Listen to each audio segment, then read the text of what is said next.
Tonight, we slip behind the heavy door of apartment 306, where silence has a weight of its own. And every footstep in the hallway sounds like it remembers something you shouldn't. Picture this midnight, the only light spilling in from the cracked blinds, shadows clinging to the ceiling like they're watching. The hallway outside seems still too still, and yet there's always that faint creak, a heel dragging, a breath held a bit too long. Someone's always walking past, and they always stop at 306. Camille Tran moved into apartment 306 on the first Sunday of April under an overcast sky that promised rain but never delivered. The building was older, probably early 70s, with an exterior of worn beige panels and small balconies cluttered with potted plants and drying laundry. Not quite run down, but close. The kind of place where nothing bad really happens, but the walls remember what people forget. She liked that about it. Camille was 28, quiet by nature, and had recently taken a remote research job with a publishing company. It paid just enough, and the solitude wasn't a burden, it was a relief. After years of roommate drama and thin-walled apartments with TVs blaring into the early morning, she was looking forward to hearing nothing at all. That was the first thing she noticed about 306. It was quiet, unnaturally so. Not just the absence of sound, but the kind of silence that felt padded like thick insulation, like something was pressing down against the air itself. She only noticed it once everything was inside, and the movers had left. The moment the door clicked shut behind her, it felt like the rest of the world stopped breathing. Still, it wasn't enough to unsettle her. Not yet. The apartment was modest. A narrow kitchen opening to a small living area, a single bedroom, and a bathroom tucked beside a laundry closet. But it had good bones, as the property manager had said with a wink. Fresh paint-clean floors, and Camille liked the little touches, like the way the light from the western windows stretched long golden fingers across the walls at sunset. She spent the rest of that Sunday unpacking, playing soft music, and organizing her books in neat, comforting rows along the built-in shelves, everything in its place. She fell asleep early that night, lulled by the gentle hum of her ceiling fan. It wasn't until the second night that she heard it. At first, she thought it was her imagination, the sound of footsteps in the hallway outside. Not hurried, not wandering, just pacing, steady, measured, one foot dragging faintly behind the other. Shh, tap, shh, tap. They passed her door once, then again, and then they stopped, right in front of 306. Camille lay frozen in bed, eyes wide open, her body completely still under the sheets. She listened, heart slowing down in a strange hypnotic rhythm. She didn't get up, didn't even turn her head. Eventually, the footsteps resumed, fading slowly down the hall until they disappeared altogether. The next morning, she checked the peephole. The hallway was narrow and straight-lined with identical doors and dull carpet. Nothing looked out of place. No weird stains, no suspicious marks near her door. Just the usual wear of a building that had been walked through too many times. She told herself it must have been a neighbor. Maybe someone in 304 or 308. Maybe they were restless. Maybe they had a dog. Or sleepwalked. By the end of the week, the pacing became routine, always after midnight, always slow, always stopping at her door. Camille tried to catch it once, sitting up in bed, waiting with the lights off and her phone set to record. But the moment she moved, the footsteps stopped, as if they could hear her shift. She checked the footage the next morning. The audio caught nothing but the quiet hum of the building and her own breath, soft and shallow. The silence was nearly perfect. She stopped trying after that. Still, she never told anyone. It felt ridiculous, like admitting to a superstition. She didn't believe in ghosts. She believed in memory, in history, in things leaving traces. So she searched. Late at night, she browsed forums, trying to find mentions of the apartment or the building. found nothing alarming, just a handful of reviews about slow elevators and thin walls. There was no record of crime, no mysterious deaths, no urban legends, but something didn't add up. Every neighbor she passed in the hallway avoided her eyes. Not out of rudeness, more like guilt. Like they knew something and chose not to say it. On Friday, while sorting recycling near the mailboxes downstairs, an older woman from 310 finally spoke to her. "You're in 306, the woman asked, pausing in the act of folding a flattened cardboard box. Camille nodded. "Just moved in." The woman stared for a moment too long. I thought they stopped renting that one out." Camille blinked. "They didn't mention anything strange about it when I signed the lease." "Of course they didn't," the woman muttered, then turned and disappeared into the stairwell without another word. That night, Camille stayed up with the hallway lights off and the chain locked tight. No music, no fan, just silence. The footsteps came as expected, but this time they stopped sooner, and the doorknob turned, slowly, testing. Click, click, a low, scraping sound like fingernails grazing the metal. Then, nothing. Camille sat awake until dawn, staring at the door. She never moved. When the morning sun spilled through the blinds, she got up, knees stiff heart, like glass. She opened the door and stepped into the hallway. There were no scratches, no marks, but the air smelled faintly of something old, like wet dust and copper. She went back inside, shut the door, locked every lock, and for the first time she wondered if apartment 306 had chosen her, not the other way around.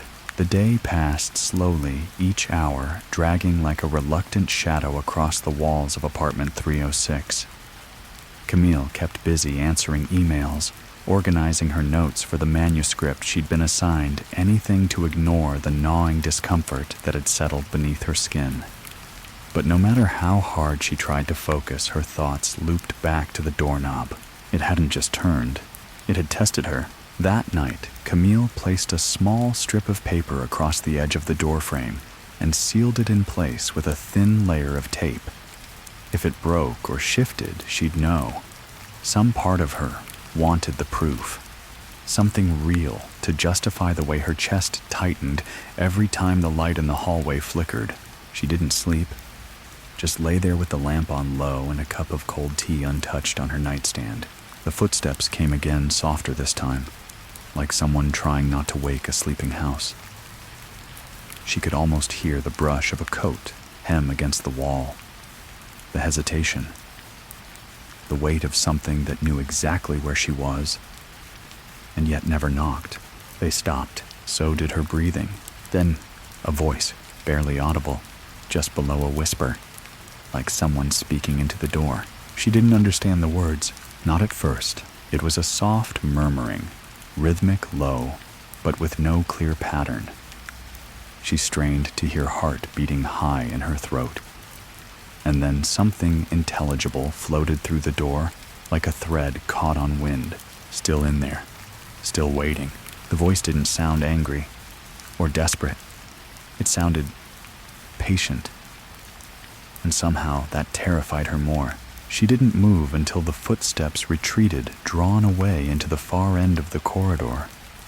Even then, she stayed in bed, the covers pulled up to her chest like armor made of threadbare cotton.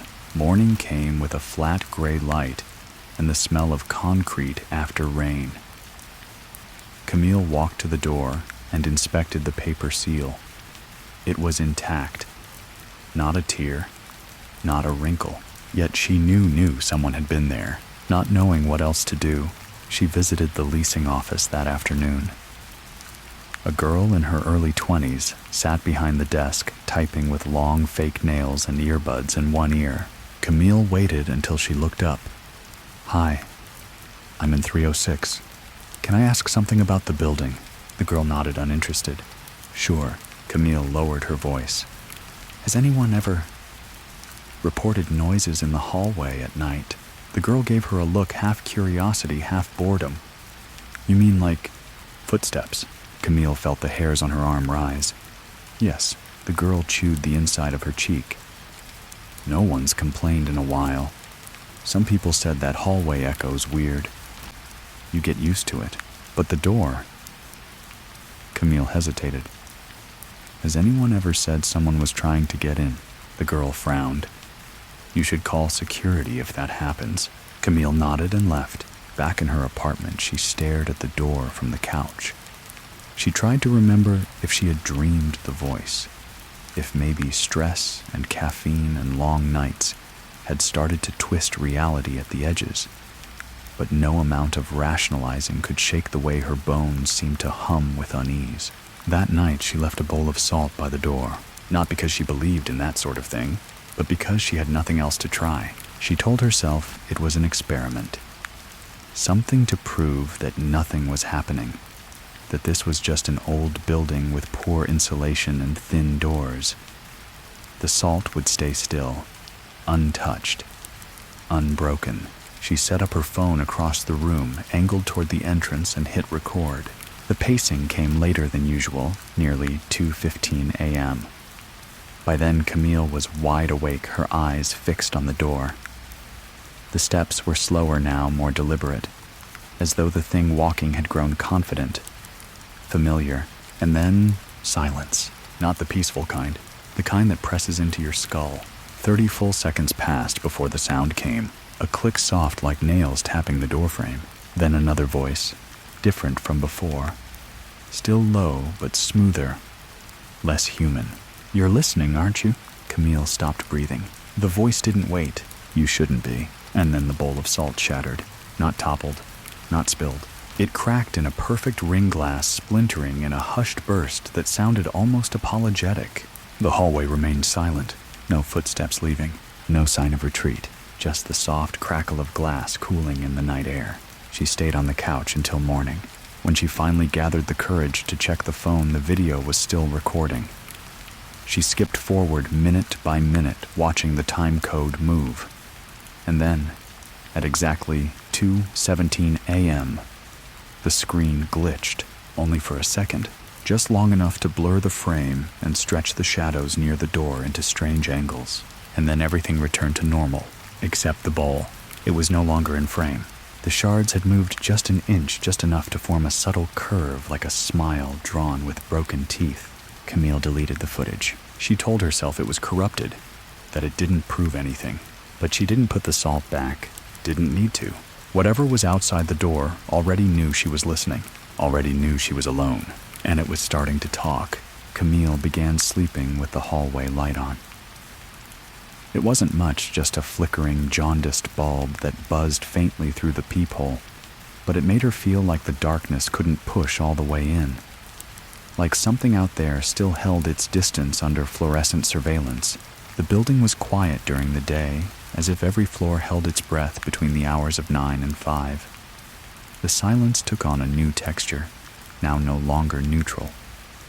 Now it watched her back. She avoided talking to anyone. The woman from 310 hadn't appeared again, and Camille wasn't sure she wanted to go knocking. No one else made eye contact. She passed one neighbor on the stairwell, an older man with a limp and a dog leash in his hand. Though no dog at the end of it, and he turned his shoulder sharply away, muttering something under his breath that didn't sound quite like English. She returned to her apartment, locked the door, and began to take notes. Not work notes, not her research material, but something deeper, stranger, a journal of sorts. She didn't know why she was writing it, only that she had to. The more she recorded what was happening, the more it began to feel like she could define it, keep it from shifting into something ungraspable. April 11th, 2:17 a.m. Footsteps again, this time faster, pacing like someone losing patience. Door didn't rattle. No voice tonight.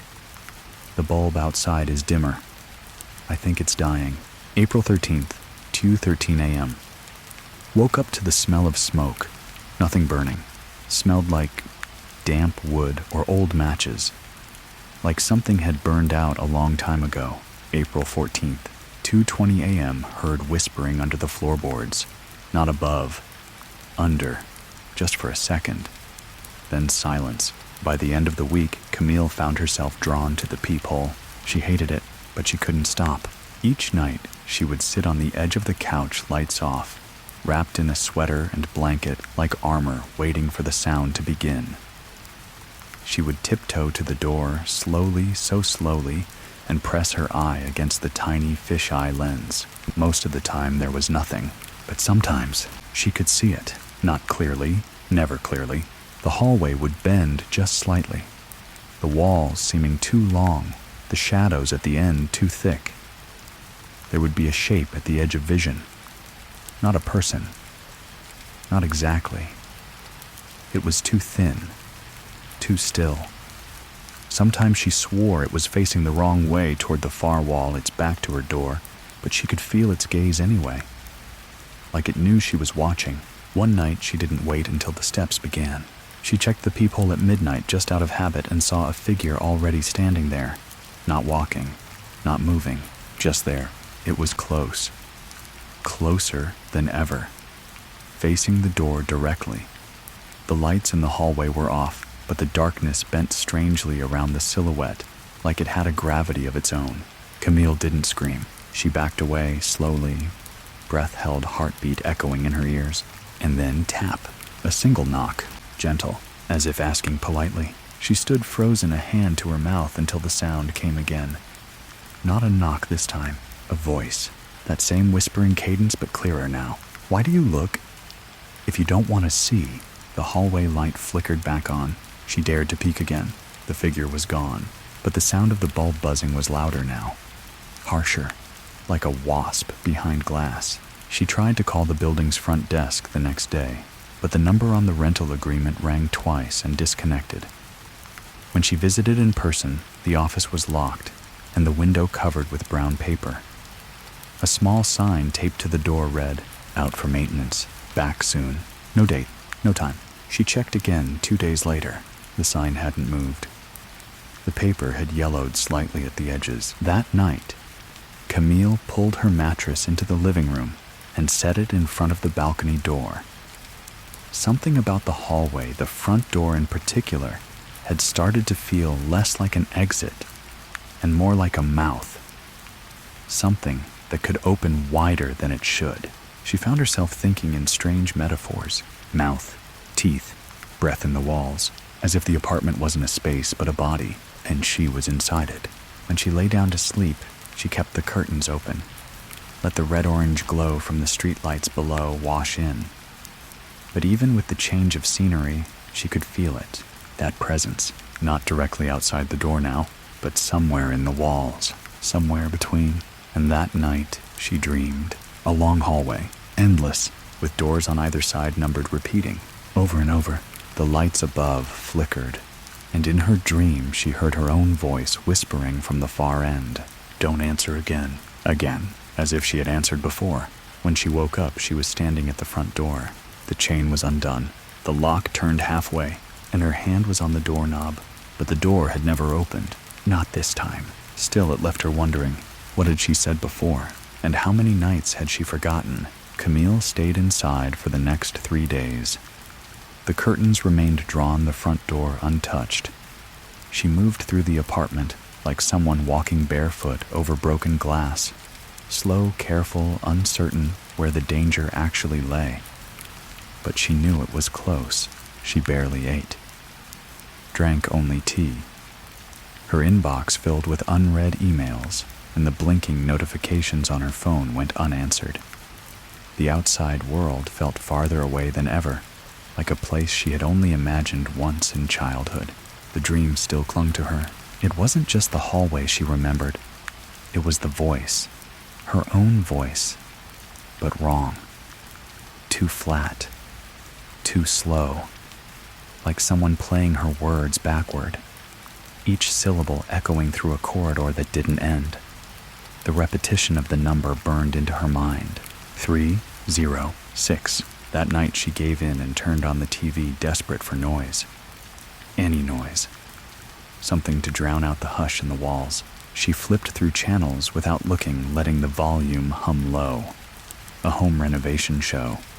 A weather alert. A local news anchor with glassy eyes speaking about a fire in a nearby district. None of it mattered until the screen blinked. Not glitched, blinked. For a moment it went black. Then a hallway appeared, Gray carpet, dim lights, a door at the end, the number 306. Camille dropped the remote.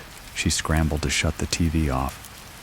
Her hand hovered near the power button, but before she touched it, the hallway on screen shifted. Not the camera, the hallway, like the walls themselves were breathing, stretching, and something moved across the edge of the frame, too fast, too low to the ground. Then the screen went dark again. Camille stood there, frozen in the low light, the TV whispering static like a dead thing trying to speak.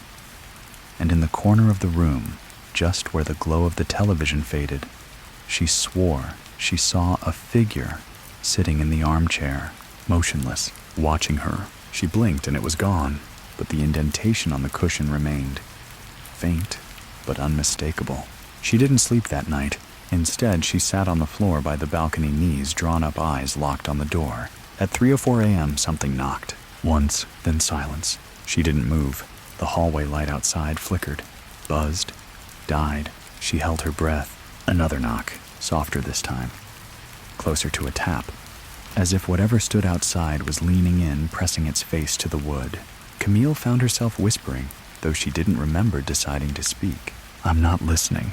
The silence seemed to pause. Then the voice came again. "You already did." A third knock, not on the door, from inside the apartment.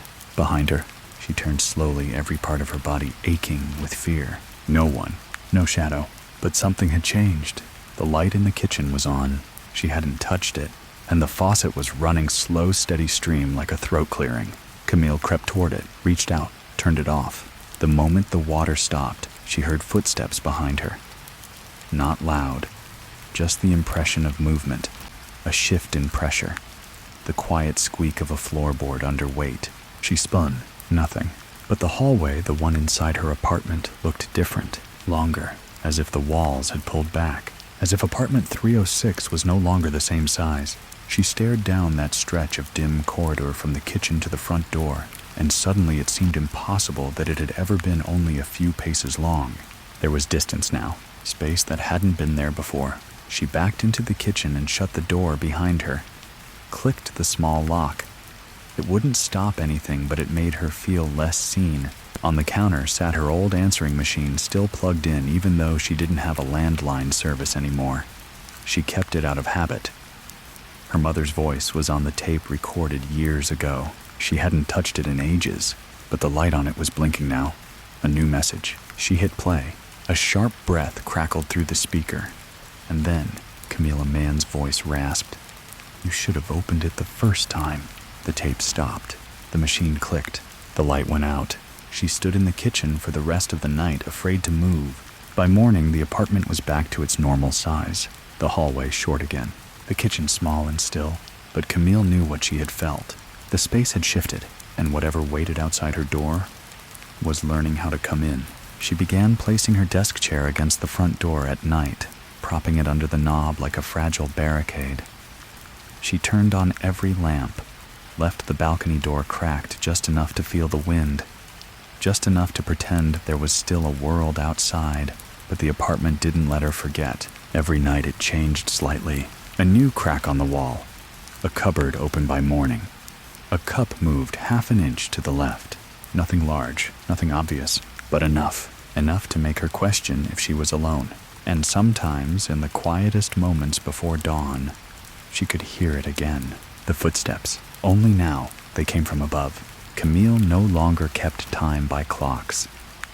The walls of apartment 306 had a rhythm of their own, something older and quieter than minutes and hours.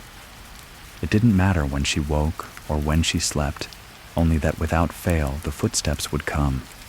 Sometimes early, sometimes long after midnight, sometimes when she was mid-sentence in an email, or brushing her teeth, or simply standing by the window, pretending the rest of the city still existed.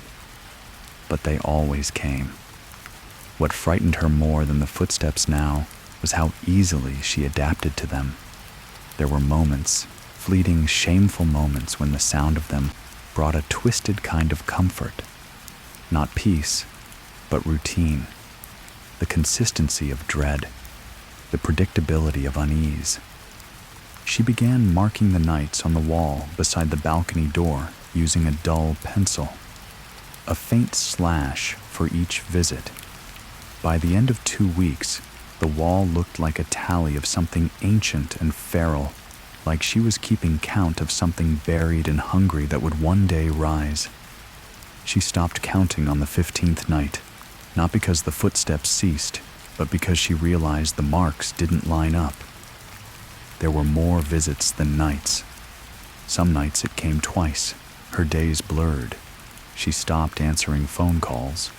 Even her sister's texts remained unopened.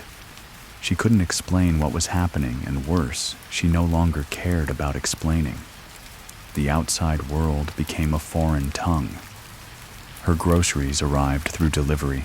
She left the front door cracked just enough for the paper bags to be slid through. The delivery boys never knocked. She made sure of that, leaving notes in large, slanted Sharpie: "Do not knock. Do not speak. Leave quietly." Most obeyed. One didn't. That night she didn't sleep at all. She heard him walk away, fast, maybe even running, and then came the knock. Not soft, not hesitant, but deliberate. 3 times, measured, heavy, like the sound of a hand that had done this before. When she opened the door in the morning, there was nothing but a single black scuff mark across the welcome mat. Long, thin, curved slightly, like the toe of a boot dragged sideways. Camille started dreaming again. Not of hallways this time, but of something beneath the floorboards. Not rooms, not pipes, but tunnels. Worn and narrow, crawling beneath the building like veins.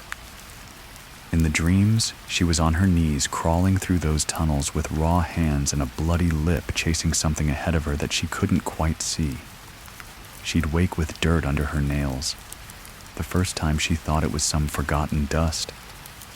By the third, she was sure she'd never touched soil. One morning, after a particularly long stretch of silence, she noticed a draft coming from the baseboard heater. That shouldn't have been possible. The unit had been off since she moved in. Curious, she knelt and pressed her fingers to the vent. Cold air pulsed through steadily, but it wasn't the chill that made her flinch. It was the sound. Faint, so faint, she thought it might have been imagined at first, a whisper. No words, just the breath of language.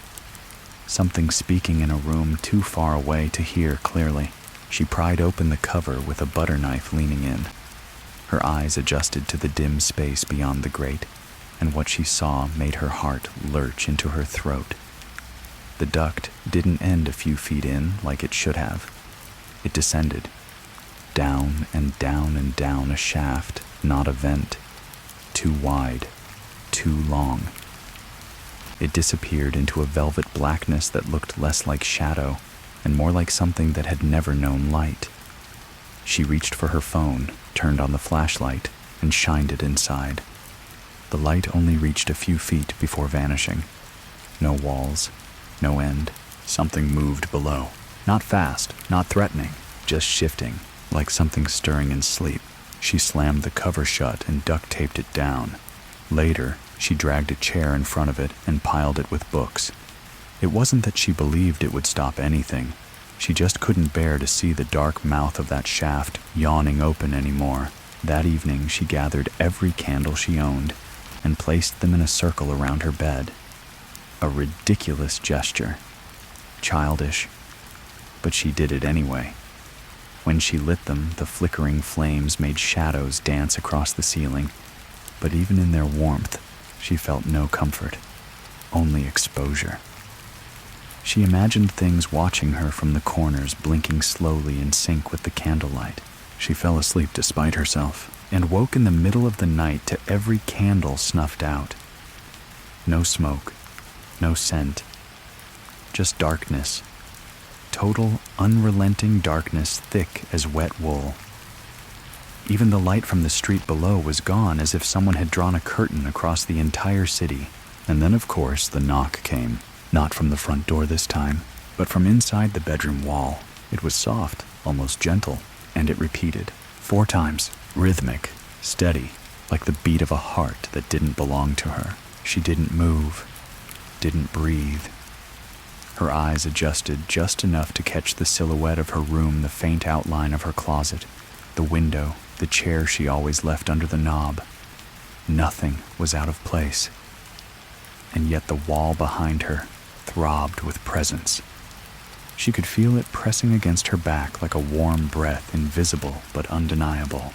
Then she heard it, a whisper inches from her ear. Closer now. She turned slowly, reaching for the lamp, but the bulb wouldn't light. Just a click, then another. And then in that fragile darkness, a rustling sound, dry and delicate like fingers sliding across the wall from the inside.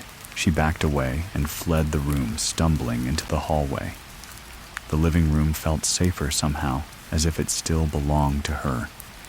She curled up on the floor beside the couch and waited for dawn. When the sun rose weak and pale, she returned to the bedroom. There were scratches on the wall, long and curved in a pattern that looked disturbingly like writing, but not in any language she knew. She covered them with a blanket, not because she thought it would help, but because she couldn't bear to keep reading them, not with her eyes, not with whatever part of her mind was starting to understand. The following days passed in a kind of quiet decay, the way fruit slowly softens on a windowsill, still whole on the outside, but sagging with something ruined beneath the skin. Camille no longer checked the time. Her laptop remained untouched. Food was a ritual of obligation, not hunger, and even the tea she once drank for comfort now tasted thin, as if the water itself no longer held any warmth. She slept little and poorly, her dreams threading in and out of reality, with no clear line dividing them. At times, she would wake in strange places, the kitchen floor, the closet once even crouched beneath her desk, as though hiding from something. Each time she would find small signs that she had not been alone, her journal pages torn and rearranged, the candles moved slightly, the fridge door hanging ajar. One morning, she discovered a small line of salt poured across the threshold of the bathroom. She hadn't placed it. She hadn't even thought about salt since the bowl shattered. But there it was, neat, deliberate, almost careful in its symmetry. She didn't touch it. The air in the apartment had thickened. The corners of each room now seemed darker than the shadows they should have held, as though something heavy lay just out of sight waiting. The silence wasn't silence anymore. It was layered. Camille began to hear sounds beneath it, soft, persistent murmurs, like dozens of voices trapped behind the drywall, whispering through clenched teeth. Not words. Not really. Just the shape of speech. She tried turning on the TV again, but the screen flickered and refused to hold an image. The only channel that remained static was a local news station where the anchor's mouth moved silently, her eyes locked to the camera, as if staring through it through Camille, and into something just behind her. That night, Camille stood for a long time in front of the hallway door. She didn't open it. She didn't touch it. But something about the stillness on the other side felt wrong. It wasn't just the absence of noise. It was intentional. A waiting stillness, the way a held breath can fill a room. She stared through the peephole, expecting the usual empty corridor, but instead she saw darkness. Not the flickering light, not the stained carpet, just blackness, like the hallway itself had been removed. She blinked, stepped back, then looked again. Still black. Still nothing. She leaned closer, her breath fogging the glass, and suddenly the hallway was there again, only closer, too close. As if something was on the other side of the door, eye pressed to peephole, looking back. She recoiled instinctively, stumbling into the kitchen. Her heart pounded so violently that she tasted metal. When she found the courage to return, the hallway looked normal again. But a new envelope had been slid beneath the door, cream-colored, unmarked, no name, no stamp. She hesitated, then picked it up. The paper felt old, dry, as if it had been sitting somewhere forgotten for decades. Inside was a single sheet folded once, She unfolded it. "You left the door unlocked last night." The handwriting was tight, nearly printed the ink a dull gray, like it had been written in pencil and then rubbed partially away. Camille read the line 3 times before her knees gave out, and she sank to the floor, still holding the paper. She hadn't left it unlocked. She was sure. She checked the lock every night. She had even developed a pattern: turn the deadbolt twice, then slide the chain, then tug the knob once to confirm. Had she forgotten? Had something undone it? The next message arrived 2 days later, this one tucked under her pillow. She hadn't left the room all day. The note was written on the same paper, the same flat ink, same handwriting. "Thank you for listening. I've been so quiet for so long." Camille tore it up and flushed it. She didn't scream. She didn't cry. She simply began removing anything in her apartment that could contain space mirrors, vent covers, even the backs of drawers. She unplugged the fridge and left the door propped open. She turned her wardrobe inside out, emptying it of clothes and laying them flat in piles. The apartment, once tidy and lived in, began to look like a storm shelter. She didn't sleep that night, or the one after. On the 3rd night, something changed. The hallway, when she looked through the peephole, no longer appeared empty. It wasn't that there was a figure there, no silhouette, no shape, just a presence, an awareness. The hallway itself looked back. It shimmered faintly around the edges, as though she was viewing it through water. The walls breathed. The light pulsed. And something began to push at the inside of the door, not with force, but with pressure. Like it was leaning in, not to break through, not yet, but to remind her that it could. She backed away, breath shaking, and whispered, "What do you want?" No answer came, but on the floor another envelope appeared. She didn't see it arrive. It was simply there, lying where her feet had just been. Inside was one word written in the same pale ink: "Remember." Camille didn't know what it meant. Or maybe she did. Deep down. Maybe that was the worst part. She went to the bathroom, turned on the light, and stared at herself in the mirror for a long time.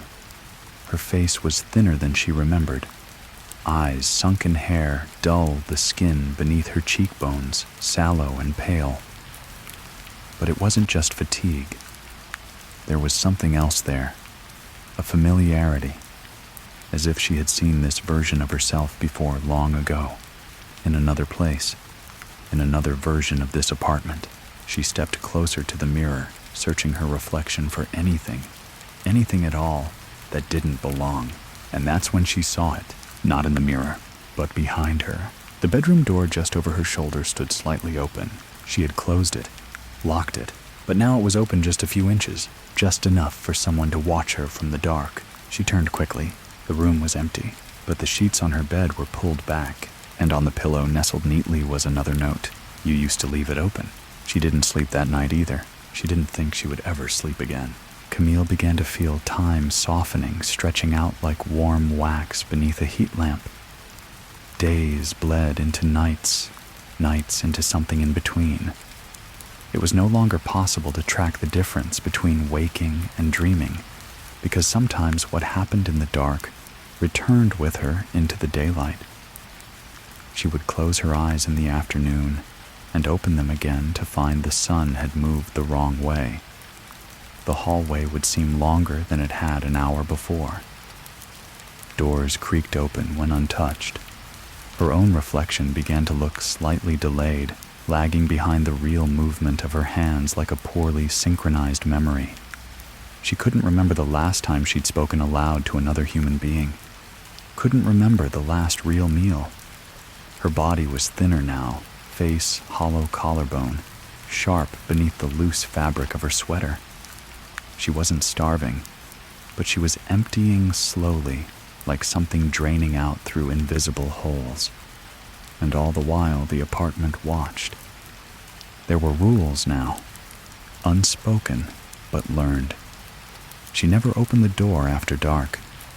never uncovered the bathroom mirror unless she had to, never turned her back to the bedroom closet. The rules helped. Not in stopping what was happening, nothing could do that, but in managing it, in creating the illusion of control. Because deep down, Camille understood the presence that haunted her was not like something from a movie or a ghost story. It wasn't malevolent. It wasn't trying to frighten her. It didn't need to. It was simply there. Patient, observant, as though it had always lived in the seams of apartment 306, quietly waiting for someone to notice. And now she had. The notes kept coming. Not daily, but regularly. Always placed in places she would inevitably go. Slipped inside her shoes. Folded into the pages of the one book she still kept by her bed. Once she found one taped to the ceiling above her pillow, waiting for her when she woke. They were never aggressive, never threatening, just curious. Do you miss who you were? What did you leave behind? Are you ready to see it again? Camille tried not to answer. But that wasn't entirely true, because in her thoughts, in her dread and wondering, she was answering. The way someone speaks without words when praying to a God they no longer believe in. The act of not responding had become a response in itself. One evening, long after sunset, as she sat hunched on the living room floor, tracing invisible lines in the carpet with her finger, she heard a knock. Not at the front door, not on the wall, but from beneath the apartment, as though someone were rapping gently on the underside of the floorboards. Once, twice, a pause, then again. She didn't move. The sound continued for almost a full minute. Then silence, and then the humming began, low and low and low, just on the edge of human hearing, like a tuning fork vibrating in her skull. She pressed her palms to her ears, but it didn't stop. The sound came from within, a resonance, a frequency, one that seemed to tremble through her bones. And in that moment, Camille knew some part of her recognized the sound, not from this life maybe, but from somewhere deeper, older. The humming faded as suddenly as it began. She stood slowly, her limbs stiff from hours spent still. The apartment was dark, except for the yellow light above the kitchen sink. She made her way there, reaching for the tap to fill her glass. The water came out cold and clear. Normal, but on the countertop sat another note. She hadn't seen it before. It hadn't been there a moment ago. She unfolded it with numb fingers. You're almost ready. No name, no context, but it hit her like a memory. Ready for what? She backed away slowly and looked around the apartment. The furniture was just as she left it. The candles unlit, the windows closed. And yet something had shifted. The layout felt different. It took her several minutes to realize what had changed. The hallway was longer again, not by much, a few feet at most, but enough. And at the end of that hall where her bedroom door used to be was another door entirely, identical in color and shape. Same brass knob, same frame. But it wasn't hers. Her door had no peephole. This one did. She approached, cautiously, breath held, and peered through. Nothing. Only blackness. But this time it didn't feel empty. It felt aware. Something on the other side was waiting. She pulled back, reached for the knob, paused. The air had changed, denser, cooler. Not like a draft, but like the moment before thunder breaks when the atmosphere holds its breath. She placed her hand on the brass knob.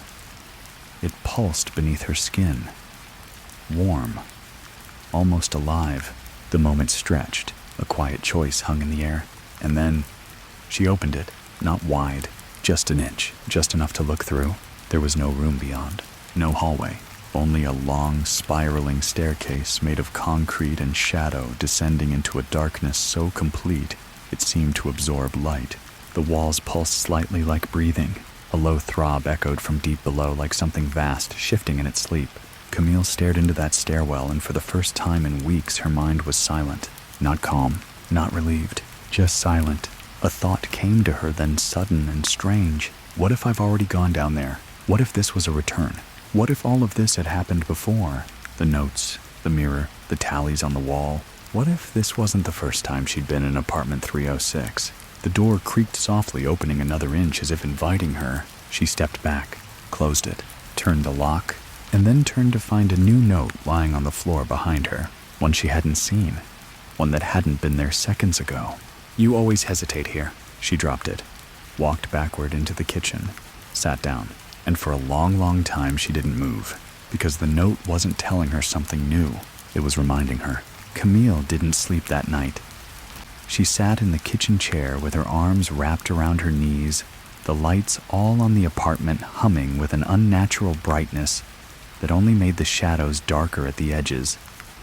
She kept her eyes on the new door. Not the original one, the one that faced the hallway, but the other, the impossible one that had appeared where her bedroom once stood. It hadn't vanished. It remained there, closed, unmoving, but she could feel it watching her. Not through sight, but through memory, like the sensation of someone mouthing your name just out of earshot. That morning, she waited for the sun to rise before moving. Her muscles ached from holding herself still so long, but even as she stretched, she was careful not to make noise. The apartment felt quieter than usual, but not in a peaceful way. It was the kind of quiet that came before a confession or just after a scream had been swallowed. She moved through the rooms slowly, half expecting the door to be gone when she turned back. But it wasn't. It stayed. In the mirror above the sink, her reflection seemed distant, like it lived a second behind her movements. She brushed her teeth without toothpaste, rinsed with lukewarm water that tasted faintly metallic, and avoided looking herself in the eye. It was easier that way, safer. At noon, she opened the balcony door and stepped outside. The world was still there, barely. The street below was quieter than usual, like someone had lowered the volume of the entire city. She could see people walking, cars passing, but the sounds felt muffled, distant, like she was watching it all from behind thick glass. A wind passed through her hair, cold and thin, carrying with it a scent she couldn't place. Not smoke, not rain. Something older, like stone soaked in mildew and time. She closed the door, retreated inside.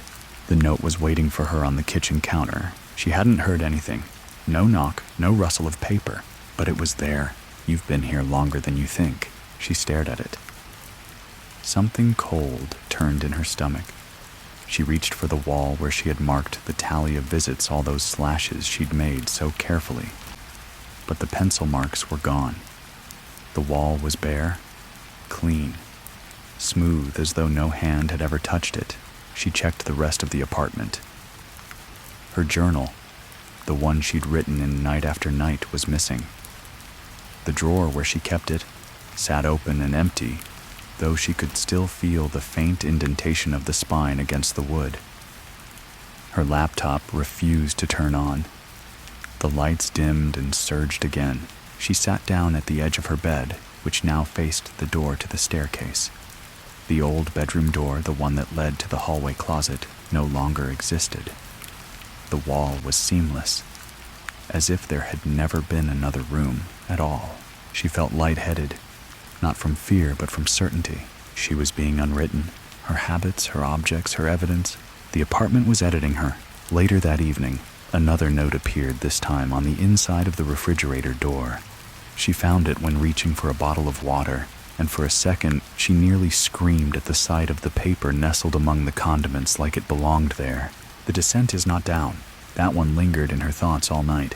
She didn't understand it, not immediately. But part of her did, just beneath the surface. It wasn't literal. It wasn't about stairs. It was about awareness, about remembering, about slipping inward, not outward.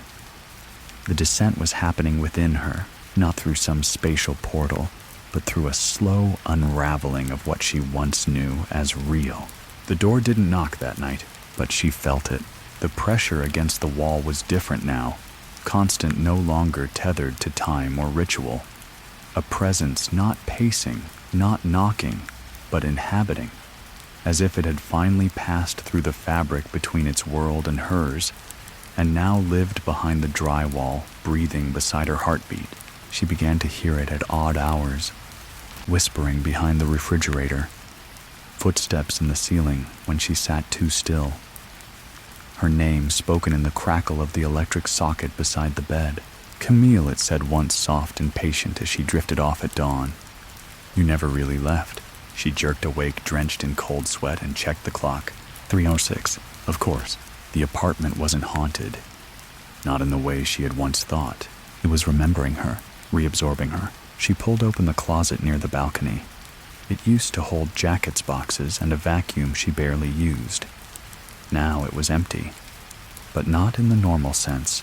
The closet had no back wall, only black, and deep inside, faintly glowing in the darkness, was her handwriting lines of it, curling and drifting like smoke across a wall that shouldn't exist. Notes she'd written, thoughts she'd scribbled in panic or exhaustion, all there, visible in the dark like phosphorescent ink. She reached in with her hand, felt the cold slide over her fingers. Something brushed her palm. She snatched her hand back, heart pounding. It wasn't fear anymore. Not really. It was recognition. The apartment had become a reflection of her interior, her memory, her dreams, her forgetting. It was her, or a version of her that had once made different choices, that had opened the door when it first knocked, that had followed the humming down into the hollow place beneath. A final note came that night, slid under the strange door like a final invitation. You were always going to open it. Camille stared at it for a long time, then folded it, placed it on the table, walked into the living room, sat down, and waited for the rest of herself to catch up. Camille didn't open the door that night, but she didn't sleep either. The apartment settled into a deeper kind of quiet one that no longer felt passive. It was the silence of anticipation, a kind of stillness that vibrated just beneath the surface like the tension of a held note waiting for resolution.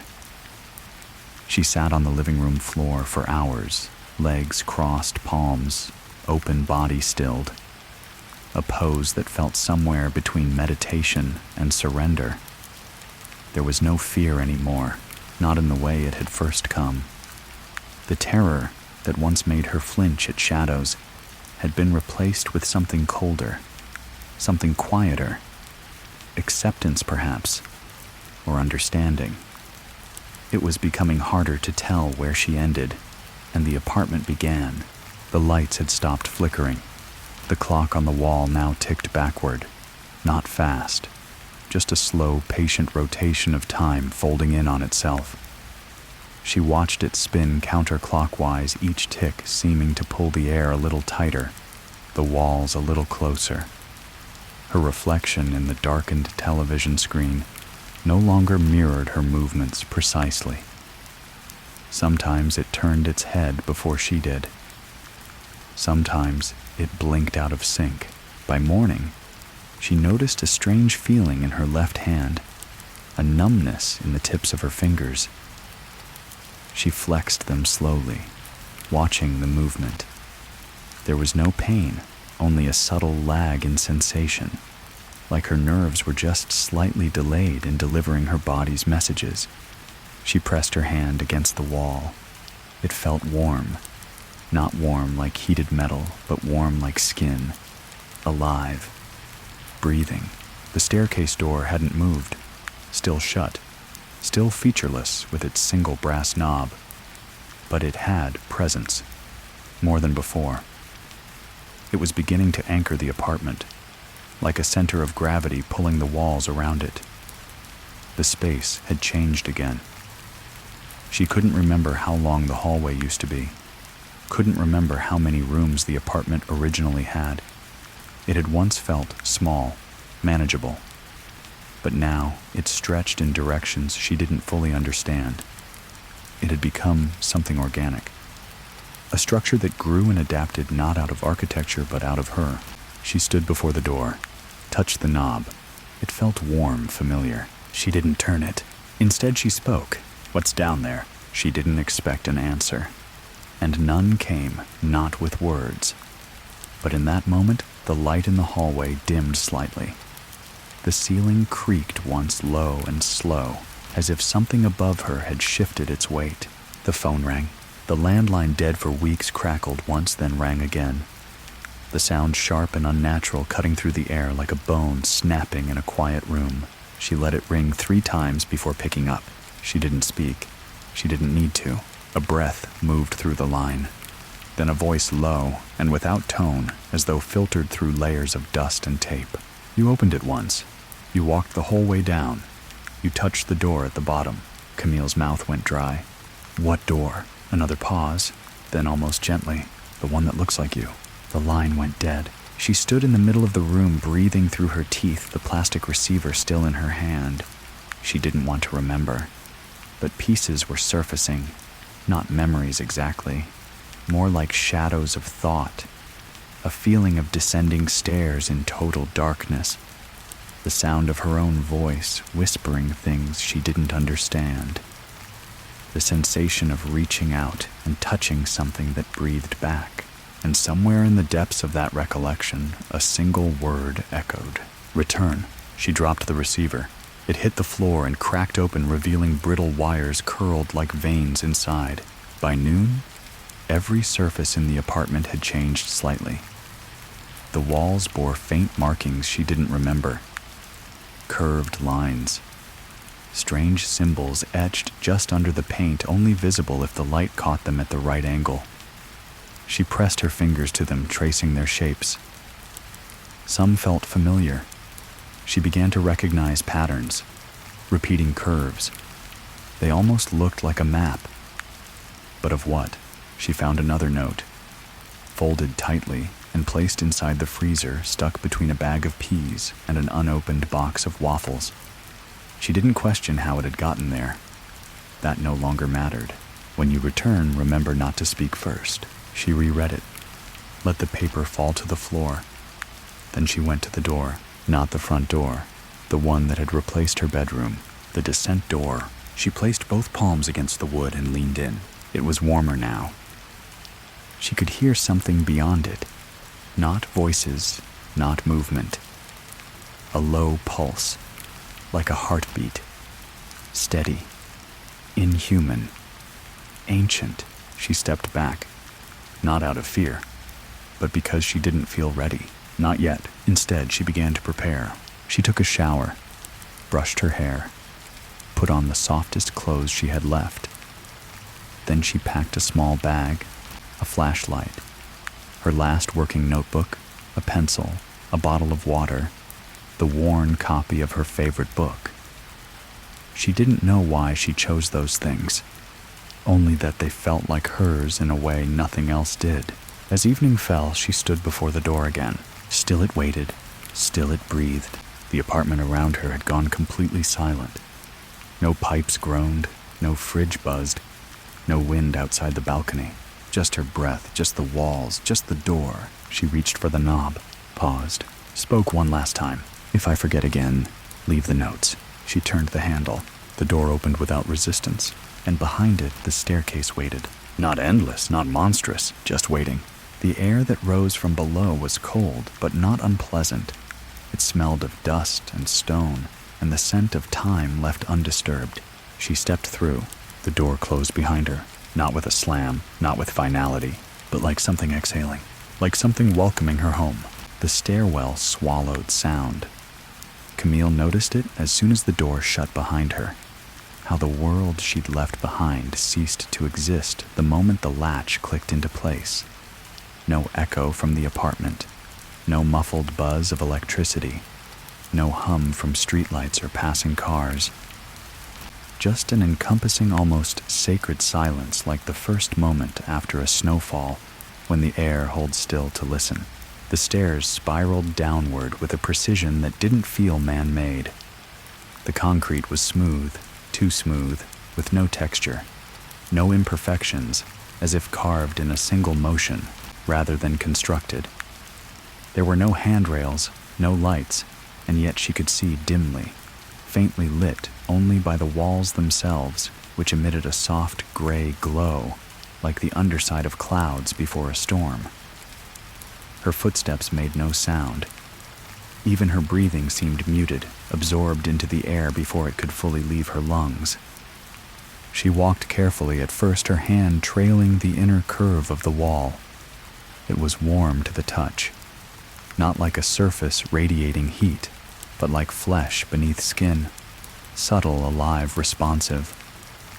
With each step, her body became lighter, not weightless, but untethered, as if gravity had loosened its grip and memory had thinned around the edges. She could no longer recall how many floors she'd descended. 10, 20. It didn't matter. The spiral had no sharp turns, no breaks in pattern, and with each rotation, the space around her felt more distant from the idea of home. And yet, oddly, there was no fear. That was what struck her most. She was calm, deeply unnaturally calm, like a part of her had always known this place, like she had been here before. She stopped once, placing her hand flat against the wall, and listening not with her ears, but with something deeper. Somewhere beneath her breastbone, beneath the skin, there was a pulse answering hers. Not in rhythm, but in harmony. The stairwell was alive, not as a creature, but as a memory. And Camille understood instinctively that she wasn't inside something else. She was inside herself. Or rather, inside the shape she had left behind. The descent was not linear. The further she went, the less her body seemed to respond in the usual way. Hunger faded. Her legs no longer tired. Her skin tingled, as if vibrating at a new frequency, one tuned to the whisper of forgotten places. She saw the first figure at the edge of the 14th spiral, not moving, not speaking, just standing in the stairwell ahead, barely visible in the dim glow. It was tall and narrow body, slightly bowed, head tilted as if listening. Camille froze her foot, still raised mid-step. The figure didn't turn, didn't acknowledge her. And as she approached slowly, she realized it wasn't a person at all. It was a shadow, a silhouette cut from the air itself, a negative space shaped like a man standing where no man was. She reached out. Her fingers passed through it, and for a moment she felt it herself reflected back.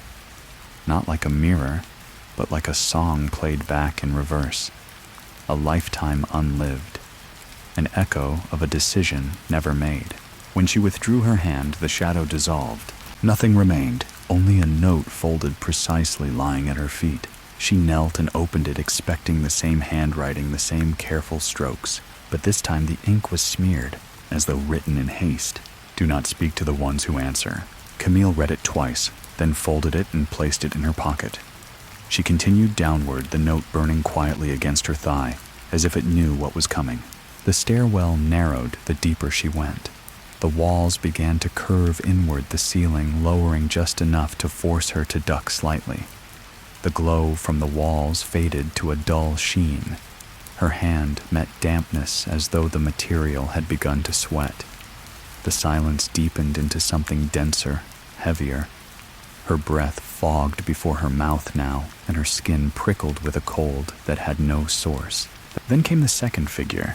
This one sat hunched on the steps ahead, its back to her long arms folded over its knees. Unlike the shadow before, this figure had shape, substance. It was pale and thin, almost translucent, with skin that seemed stretched too tight over a frame not meant to be seen. As she approached, its head turned slightly. She stopped. So did it, not fully turning, just enough to let her know it was aware of her. The warning echoed in her mind. "Do not speak to the ones who answer." She held her breath and stepped around it slowly. The figure did not move, but as she passed, she heard it whisper, not to her, but to itself. Again, again, again, again. Over and over, like a broken music box winding down. Camille didn't look back. The stairwell grew colder, the air thicker. Her vision narrowed. The silence became oppressive, pressing against her thoughts like static. She felt the presence of others now, figures standing just outside the corner of her sight. Not watching, not waiting, just existing like statues planted along a path she had already walked once before. And then at last, the stairwell ended. Not with a wall, not with a door, but with a mirror, massive, seamless, embedded into the very structure of the floor and ceiling, standing at the base of the final step. She approached it slowly. The mirror showed not her reflection, but a room she didn't recognize. A version of her apartment, but wrong.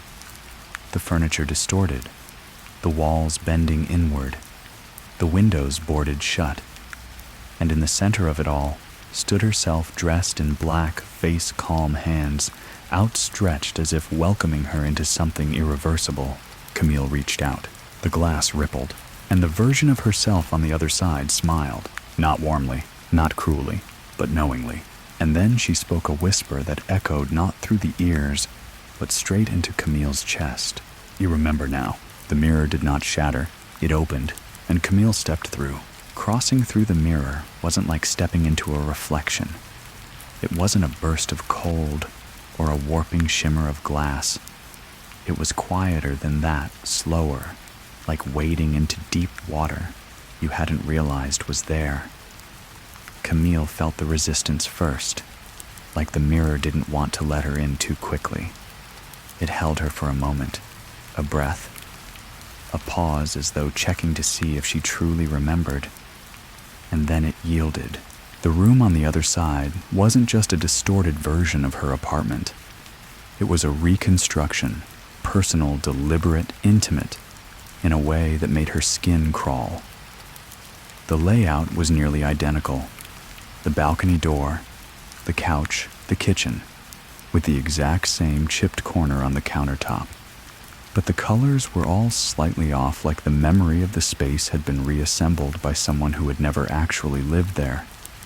The walls were too dark, the floorboards bent subtly in directions that made no architectural sense, and everything smelled faintly of damp stone and burnt paper. There were no windows. The light in this space didn't come from bulbs or the sun. It emanated faintly from the walls themselves, a sourceless glow that gave everything the pallor of an old photograph. Camille looked behind her. The mirror she had stepped through was gone. Only a blank wall remained pulsing ever so slightly like the inside of a sleeping mouth. She didn't panic. Not anymore. Panic had become a language she no longer spoke. What she felt was older, deeper, a quiet resolve like someone walking into the final scene of a play they'd already rehearsed. In the corner of the room sat a chair identical to the one she used to write in. A small desk was placed before it, and on top of the desk, neatly centered, lay her journal, the one that had gone missing. She approached it slowly, fingertips tingling as she reached for the cover. It opened easily, and she scanned the pages, heart steadily thudding as she read line after line. But she hadn't written this. The handwriting was hers. The structure, the phrasing, even the small curls she unconsciously placed on the letter Y, they were all hers. But the words were not. These were memories she didn't remember living. Entries dated weeks, months, even years back, describing moments she had no memory of, conversations in hallways with neighbors she never met, dreams of doors within doors, hands reaching from behind curtains at dawn, a mirror that cracked with a whisper instead of a sound. The final entry stopped her breath. When you return again, you must remember to look under the bed. Camille lowered the journal slowly and turned toward the bedroom door, which was slightly ajar. Light spilled out from beneath it, not yellow or white, but a soft red glow pulsing faintly like the beat of a heart. She stepped forward without hesitation. The door creaked as it opened further, revealing a room that resembled her old bedroom, but stripped bare. No furniture, except a bed hers in shape and color and placement, but without sheets, without comfort. It sat in the center of the room, mattress, sunken frame, bowed slightly as if something had rested there too long. She crouched beside it, hesitated, then bent forward and lifted the edge of the bed frame. Underneath was darkness, but within that darkness 2 eyes opened. Not glowing, not monstrous, just human, watching. She didn't flinch. Instead, she whispered, "What are you?" The voice came not from the eyes, but from the floor, from the walls, from somewhere inside her own jaw. "I'm the version that stayed." Camille's spine stiffened. "I'm what happens when you open the door and never stop walking." She stared into the dark at the eyes that blinked once slow and deliberate. The voice continued almost kindly, like a teacher reminding a student of a lesson they had once loved and since forgotten. "You've come back because the forgetting failed. This time you remembered the stairs. You remembered the hum. You even remembered not to speak to the ones who answer. That's good. That's progress." Camille's throat tightened. "Why me?" "Because you listened." The voice paused, then added lower, now closer. "You always listened." A long silence passed. Camille's fingers curled around the edge of the bed frame. She wanted to ask more, needed to know why this space had been built for her, why the apartment had shaped itself into a mouth that whispered memories she'd buried, why this descent, this return felt inevitable. But then she felt the presence again, not under the bed, not behind her, above. She stood quickly and looked up. The ceiling was breathing, not metaphorically, literally. The paint cracked and flexed as if lungs pressed behind it, and from a crack near the light fixture, a voice began to leak, not in words, but in a sound like wind through teeth. Then came another voice, one she hadn't heard in years, her mother's, soft, gentle, calling her name the way she had when Camille was sick as a child. That sing-song way only a parent could manage. She turned toward it. The air in the room shifted. "No," said the voice under the bed. "Don't answer it. That's not her." Camille froze.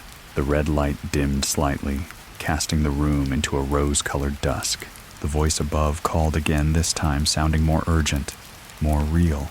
"Camille, sweetie, come here." She closed her eyes, breathed in, and listened. It was the voice she had heard in dreams, the one that comforted her after the night terrors, the one that used to hum low lullabies through her bedroom wall when the power went out. But now, it sounded too perfect, too rehearsed, like a song played by someone who knew every note but didn't understand the melody. She opened her eyes, turned her back to the ceiling, and walked out of the room. As she did, the voice above her cracked mid-sentence, then fell silent.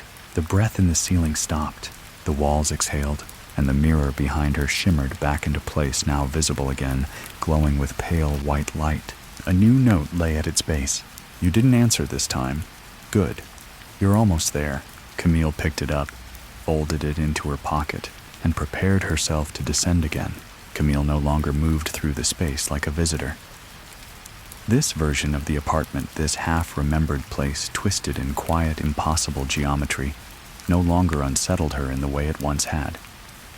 It was familiar now. Not in detail, but in sensation. Like walking into a childhood home that had been repainted, refurnished, and left to sit for 100 years without use. It didn't need to make sense. It only needed to remember her, and it did. Every wall, every sound, every scent. And somewhere deep inside, Camille had begun to remember it in return. She walked the rooms in silence, noting what had changed. The furniture rearranged itself, subtly. Chairs now faced corners instead of walls. Door frames had grown narrower, almost too tight for a person to pass through without turning sideways. The floor in the hallway sloped gently downward where it once had been level. The lighting flickered now in intervals she couldn't predict. Sometimes she would stand in one spot for 10 minutes, and the air would change, the shadows would lean, and something would whisper her name just once, as if the house itself were asking a question it didn't quite know how to form. The mirror had returned to its position on the far wall.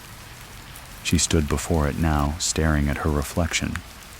This time it mirrored her perfectly, down to the blink, down to the breath. But there was something else, something in the eyes. A glint, perhaps, or an absence. She couldn't quite tell which. She placed her hand against the glass. It was cold this time, solid. The surface didn't ripple, didn't move. It held. And in that stillness, she saw something behind her, a figure standing just within the frame of the mirror, though no one stood behind her in the room itself. Tall, featureless, with arms longer than they should have been, and a head tilted slightly too far to one side. It didn't move. She turned slowly. Nothing there. Looked back. Gone. This had happened before. She didn't need the journal to tell her that, but the journal was waiting anyway. When she returned to the desk, it lay open to a new page, written in her own hand in ink she had not touched. Tonight the door in the floor opens. Prepare yourself. Do not bring the bag. Do not bring the light. Come as you are. She closed the book, set the bag aside, turned off the flashlight. As the hours passed, the apartment grew darker, not just in light, but in texture. The walls no longer glowed. They pulsed. The floors grew colder. Time stopped behaving properly. She began to hear her own voice echo from different rooms, saying things she had never said aloud. You're not the first. We used to sleep right here. There was music once. She waited in the center of the living room, kneeling, palms open. The air around her pressed in, and for the first time she heard the hum return, not from beneath, not through the walls, but from inside her own chest. A low tuning fork vibration, steady and quiet, like something sacred being awakened after a long slumber. And then the floor cracked, not with violence, with intention. A perfect line split across the wood beneath her, clean and centered. The panels pulled away in opposite directions, with a sound like breath caught in a hollow throat. Beneath them, a set of stone steps emerged, slick with moisture and old dust, leading downward into a darkness unlike any she'd seen before. It wasn't pitch black. It was deep, thick, the kind of dark that consumed rather than concealed. She stood barefoot now and approached the opening. The air that rose from it was colder than before, but not lifeless. It carried with it the scent of something ancient, something that had waited far longer than any living thing should. She took one step down, then another, and the floor closed behind her. No slam, no shudder, just the quiet folding of wood returning to its original shape. She didn't look back. There was nothing left up there for her to return to. The stairway was narrow and the ceiling low, forcing her to move in a crouch. The walls were lined with carvings, not letters, not symbols, but memories. Shapes she didn't recognize with her eyes, but felt in her bones. She ran her fingers over them, and with each touch, fragments came unbidden. A childhood bedroom that never existed. A hallway filled with mirrors, each showing a different version of her. A handprint in the fogged window of a door she never remembered closing. As she descended, the darkness thickened. She no longer saw the walls, only felt them. The path beneath her feet was smooth stone, now soft as river-worn bone, and her breath steamed in front of her in long, slow curls. And then the humming stopped. She was at the bottom. A large open chamber lay before her, lit dimly by something far above that had no visible source. The space was vast, cavernous, too big to belong beneath a single apartment. Its walls were covered in more carvings, deeper now, more chaotic, and at the center stood a door, not like the others. It was a perfect rectangle, 10 feet tall, made of black wood that shimmered like oil in candlelight. No handle, no keyhole, just a flat, impossible surface, and in front of it another version of Camille. She stood barefoot in the same clothes, same posture, same weight of exhaustion in her bones, but her eyes were different. They were open. The other Camille spoke, but her mouth didn't move.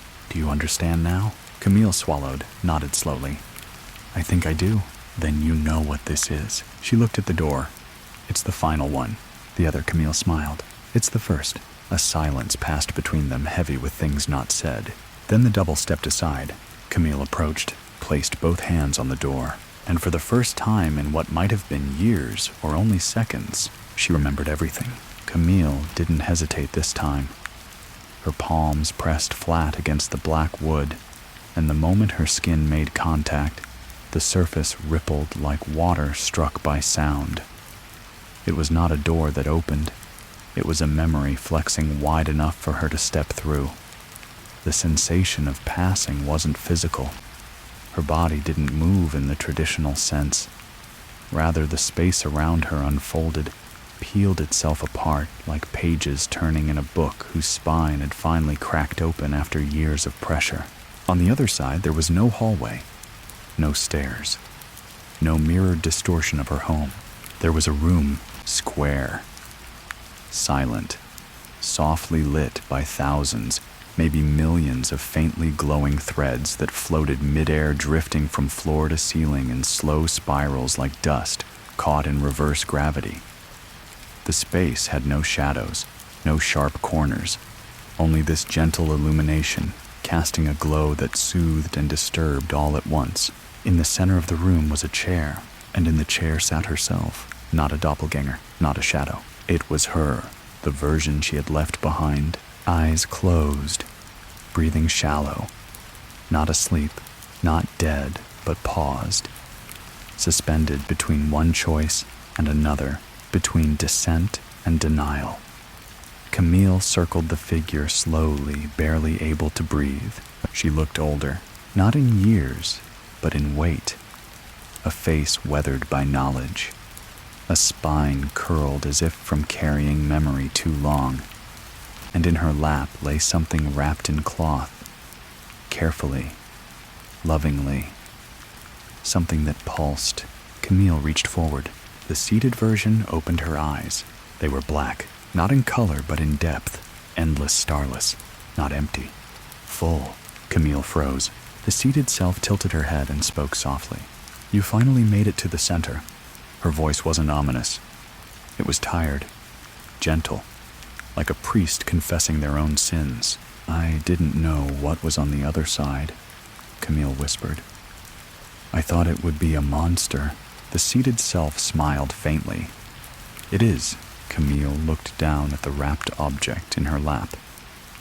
"Is that?" "Yes," the voice said. "What we buried." The figure carefully unfolded the cloth. Inside was a note, only a note, faded, yellowed with creases that looked older than paper should survive. Camille reached out and read the words, "Let no version of you ever forget what happened in apartment 306. Something inside her shifted so sudden, so violent, that she staggered backward.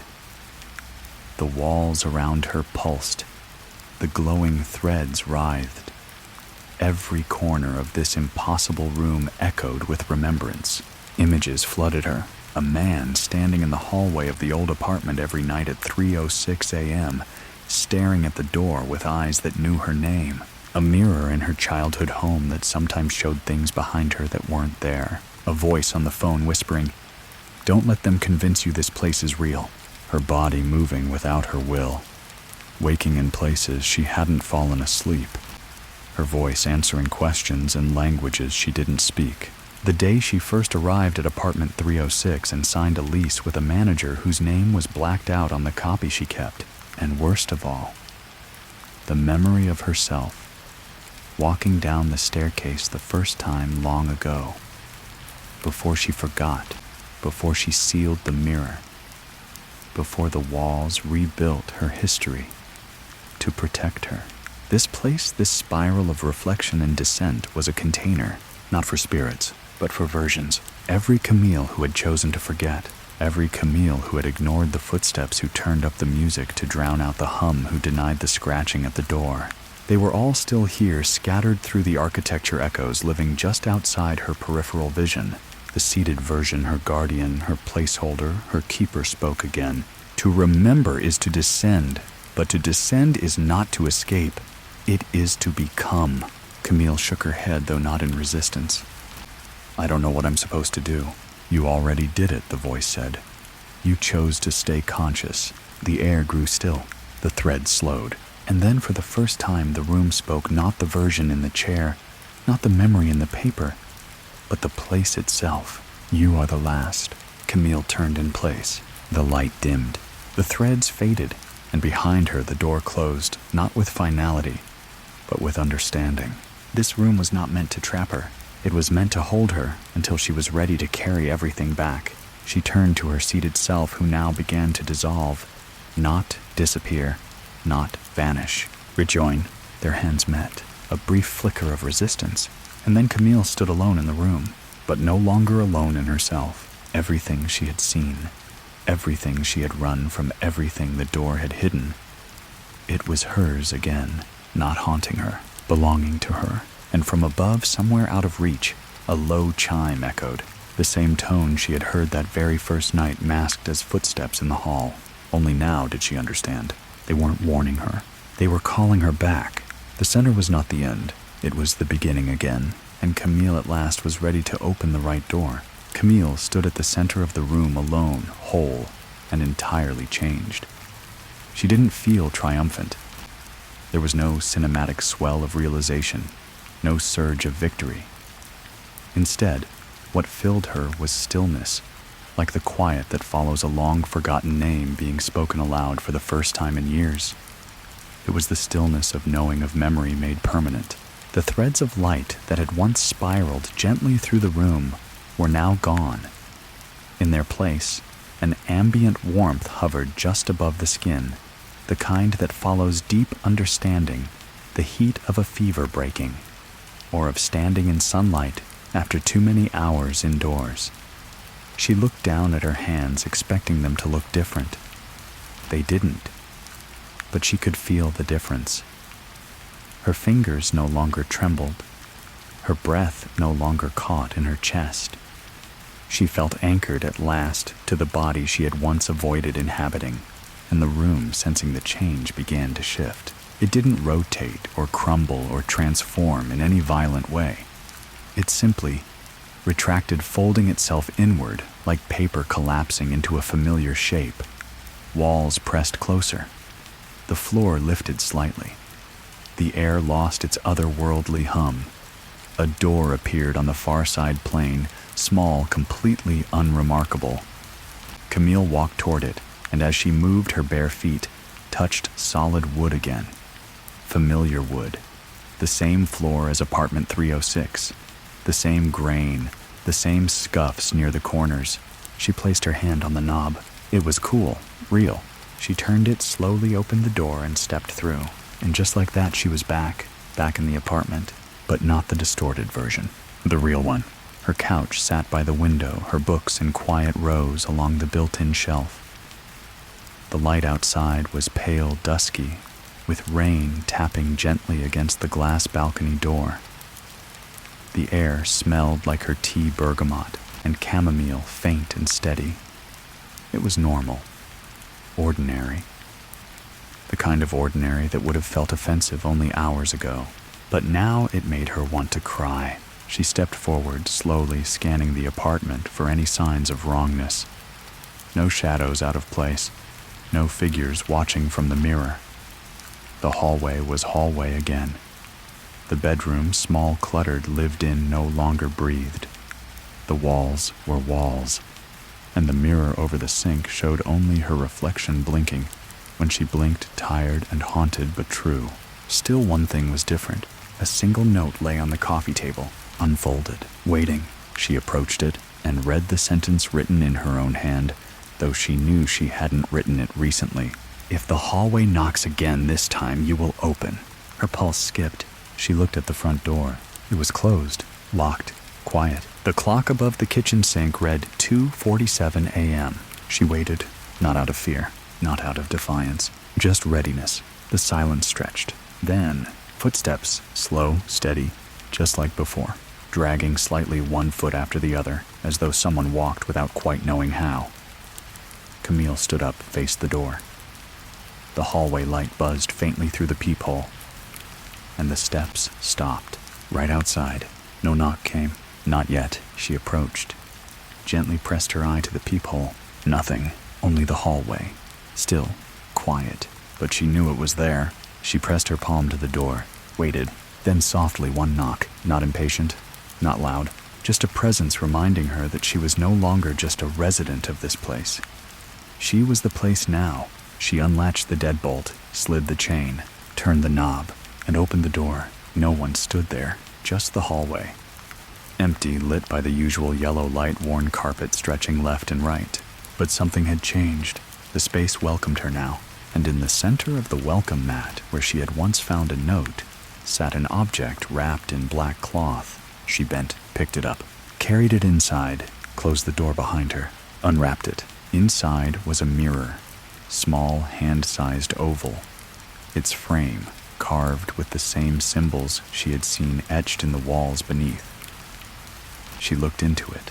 Her reflection looked back, whole, centered, calm, and from the mirror came a whisper, not frightening, not ghostly, but hers. "Stay awake." That was all. Camille nodded, placed the mirror beside her on the table, and sat down on the couch. The apartment creaked once softly.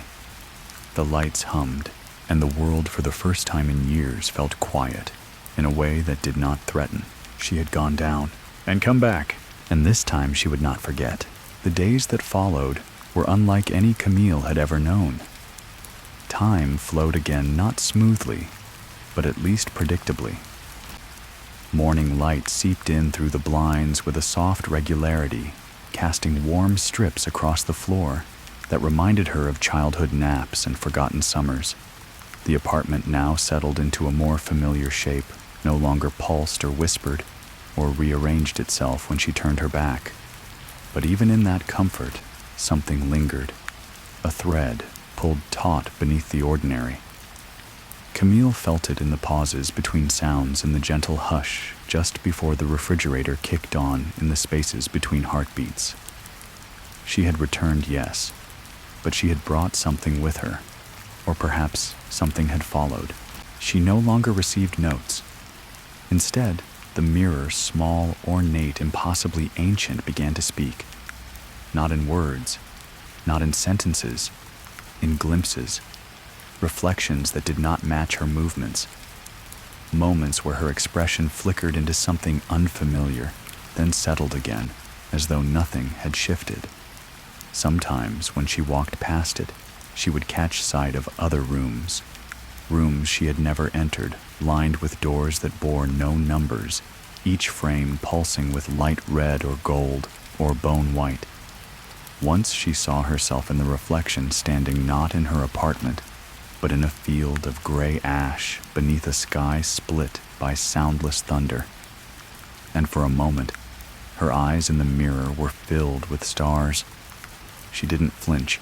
She simply nodded to that other self and continued making tea. The footsteps in the hallway came and went, not nightly, not predictable, but she no longer feared them. When they came, she would pause whatever she was doing, washing a cup, reading a page, and listen. Not as prey, not as someone waiting for danger, as a host, as one who had returned. And they always passed by without knocking, without pressing at the door. It was as though they too had shifted, as though whatever walked those halls recognized what now lived in apartment 306. Neighbors remained distant. The woman in 310 never reappeared. No one stopped to speak in the stairwell. And yet one afternoon, Camille found a small package outside her door. No address, no name, wrapped in brown paper and tied with a thread so fine it looked like hair. Inside was a key, old, iron, cold to the touch. It came with a folded card that simply read, "For when the mirror opens the second time." She placed the key in the drawer beneath the sink beside the candle stubs and batteries. She didn't need it yet, but she knew one day she would. That night she dreamed again, not of corridors or whispering walls, but of standing at a train platform. The sky above her was velvet dark, yet filled with slow, drifting lights that looked like memories caught in glass. The train never arrived, but figures stood all around her, their faces wrapped in gauze, their hands cradling mirrors that glowed with a soft blue shimmer. They didn't speak, didn't look at her, but she felt them, each one an echo, a self she might have been, a version who stayed too long in the stairwell, a version who opened the door too early, a version who spoke to the ones that answered. When she woke, the apartment felt smaller again, not shrinking, but recentering, recoiling like a breath preparing to speak. Camille stretched, stood, and walked to the balcony. The sky was pale, overcast, the light the color of faded bone. Below the street was empty. The city was quiet, and then she saw it. Across the street in the building that mirrored hers, a window stood open. Behind the glass, a single figure stood facing out, unmoving. Watching, Camille stared. The shape was vague, could have been anyone. But in her gut, she felt the same sensation she had felt on the 13th step of the stairwell, recognition, without context. She didn't raise a hand, didn't wave, just nodded. The figure slowly stepped back and closed the curtains. A message, perhaps? A warning? Or a greeting? She didn't try to decipher it. Instead, she returned to her mirror, placed it in the center of the floor, sat before it, cross-legged spine, straight palms open, and waited. The mirror did not glow, did not flicker, but it shimmered slightly as if holding something just behind the surface. A question, or an invitation. And Camille, with a calm she had not known before, whispered softly, "Not yet." Camille rose from her position on the floor with the ease of someone moving underwater. The air in apartment 306 had taken on a thickness she could not explain, as though every breath carried weight, not suffocating, but heavy with meaning. The mirror, still resting in the center of the floor, no longer reflected her face. It showed only the ceiling unmoving, despite her standing directly above it. She didn't correct it. Instead, she carefully slid the mirror beneath the couch, not to hide it, but to let it rest. Some things she was learning revealed more truth in silence than when questioned directly. The apartment remained still. The clock ticked forward again. Each sound returned with purpose. The fridge hummed in low intervals, the pipes whispered gently behind the walls, and the ceiling creaked from time to time, like bones shifting in an ancient sleeping thing. But Camille no longer startled at those sounds. She welcomed them. They were familiar now, grounding. It was the absence of sound. She feared the deep, absolute quiet that meant the apartment was listening instead of breathing. The weather outside had changed. Mist clung to the balcony glass in long streaks, cutting visibility down to the buildings closest across the street. The figure from the night before did not return. Its presence remained only in the afterimage Camille carried with her, like the feeling of a dream that fades faster the more you try to remember it. She didn't search for meaning in that encounter. Not yet. She'd learned that understanding came when it chose to not when it was demanded. As the evening slipped toward dusk, the apartment cooled. Shadows grew longer. Light dimmed. And somewhere between the hour of nothing and the hour of memory, Camille opened the closet she had once feared. It was smaller than she remembered, or maybe she had grown larger. She stepped inside without hesitation. There was nothing there. No false walls, no trap doors, no symbols burned into the wood. Just the smell of dust, the soft ache of forgotten sweaters, and a faint rustle in the corner that might have been a moth or something less tangible. But she wasn't here to look for hidden paths. She stood in the dark, surrounded by the quiet weight of cloth, and closed her eyes. What came to her wasn't sound, but texture. The memory of cold stone beneath her feet, the humid breath of the stairwell, the sensation of pressing her palm to a door that pulsed beneath her skin like a second heartbeat. Her body remembered even as her mind tried to remain anchored to the present. She let those sensations come. She didn't fight them. And then a voice, hers but not hers, spoke from somewhere between thought and air. "You asked what it was." Camille opened her eyes. The The closet remained unchanged. Still, she listened. It's not a haunting. It's a remembering. The apartment doesn't trap people. It holds them. It waits for them to find the center of what they buried. And when they do, it lets them go. Most never make it. They hear the knocking and assume it's danger. They ignore it or flee. But it was never knocking to come in. It was asking to let you out. The closet door opened on its own softly. Camille stepped out. The apartment was darker now, but not menacing. She sat on the floor again and pulled the journal from the drawer beneath the sink. Its cover had changed. The leather was cracked, now more worn, and the pages inside had rearranged. Entries from her had been replaced with fragments, partial letters, ink blots, sketches of doors, of stairwells, of symbols she recognized but could not translate. At the very center of the book, a note had been folded into the spine. You will know it's time when the hallway forgets to knock. Camille closed the journal, her fingertips lingering on the words. She left it open on the table and brewed tea no longer out of habit, but because the act itself anchored her. She watched the steam curl through the air and let her thoughts drift without structure. It was well after midnight when she noticed the change. The apartment had not shifted. The furniture had not moved. But she felt it deep in her bones, the absence. For the first time since returning, there had been no footsteps in the hall. No dragging steps. No knock. The hallway had forgotten. She rose, stood before the door. No one was there, but something waited behind the silence. Not a presence, a choice. Camille placed her hand on the doorknob. She didn't turn it. She whispered, "I remember," and the hallway ever so faintly exhaled.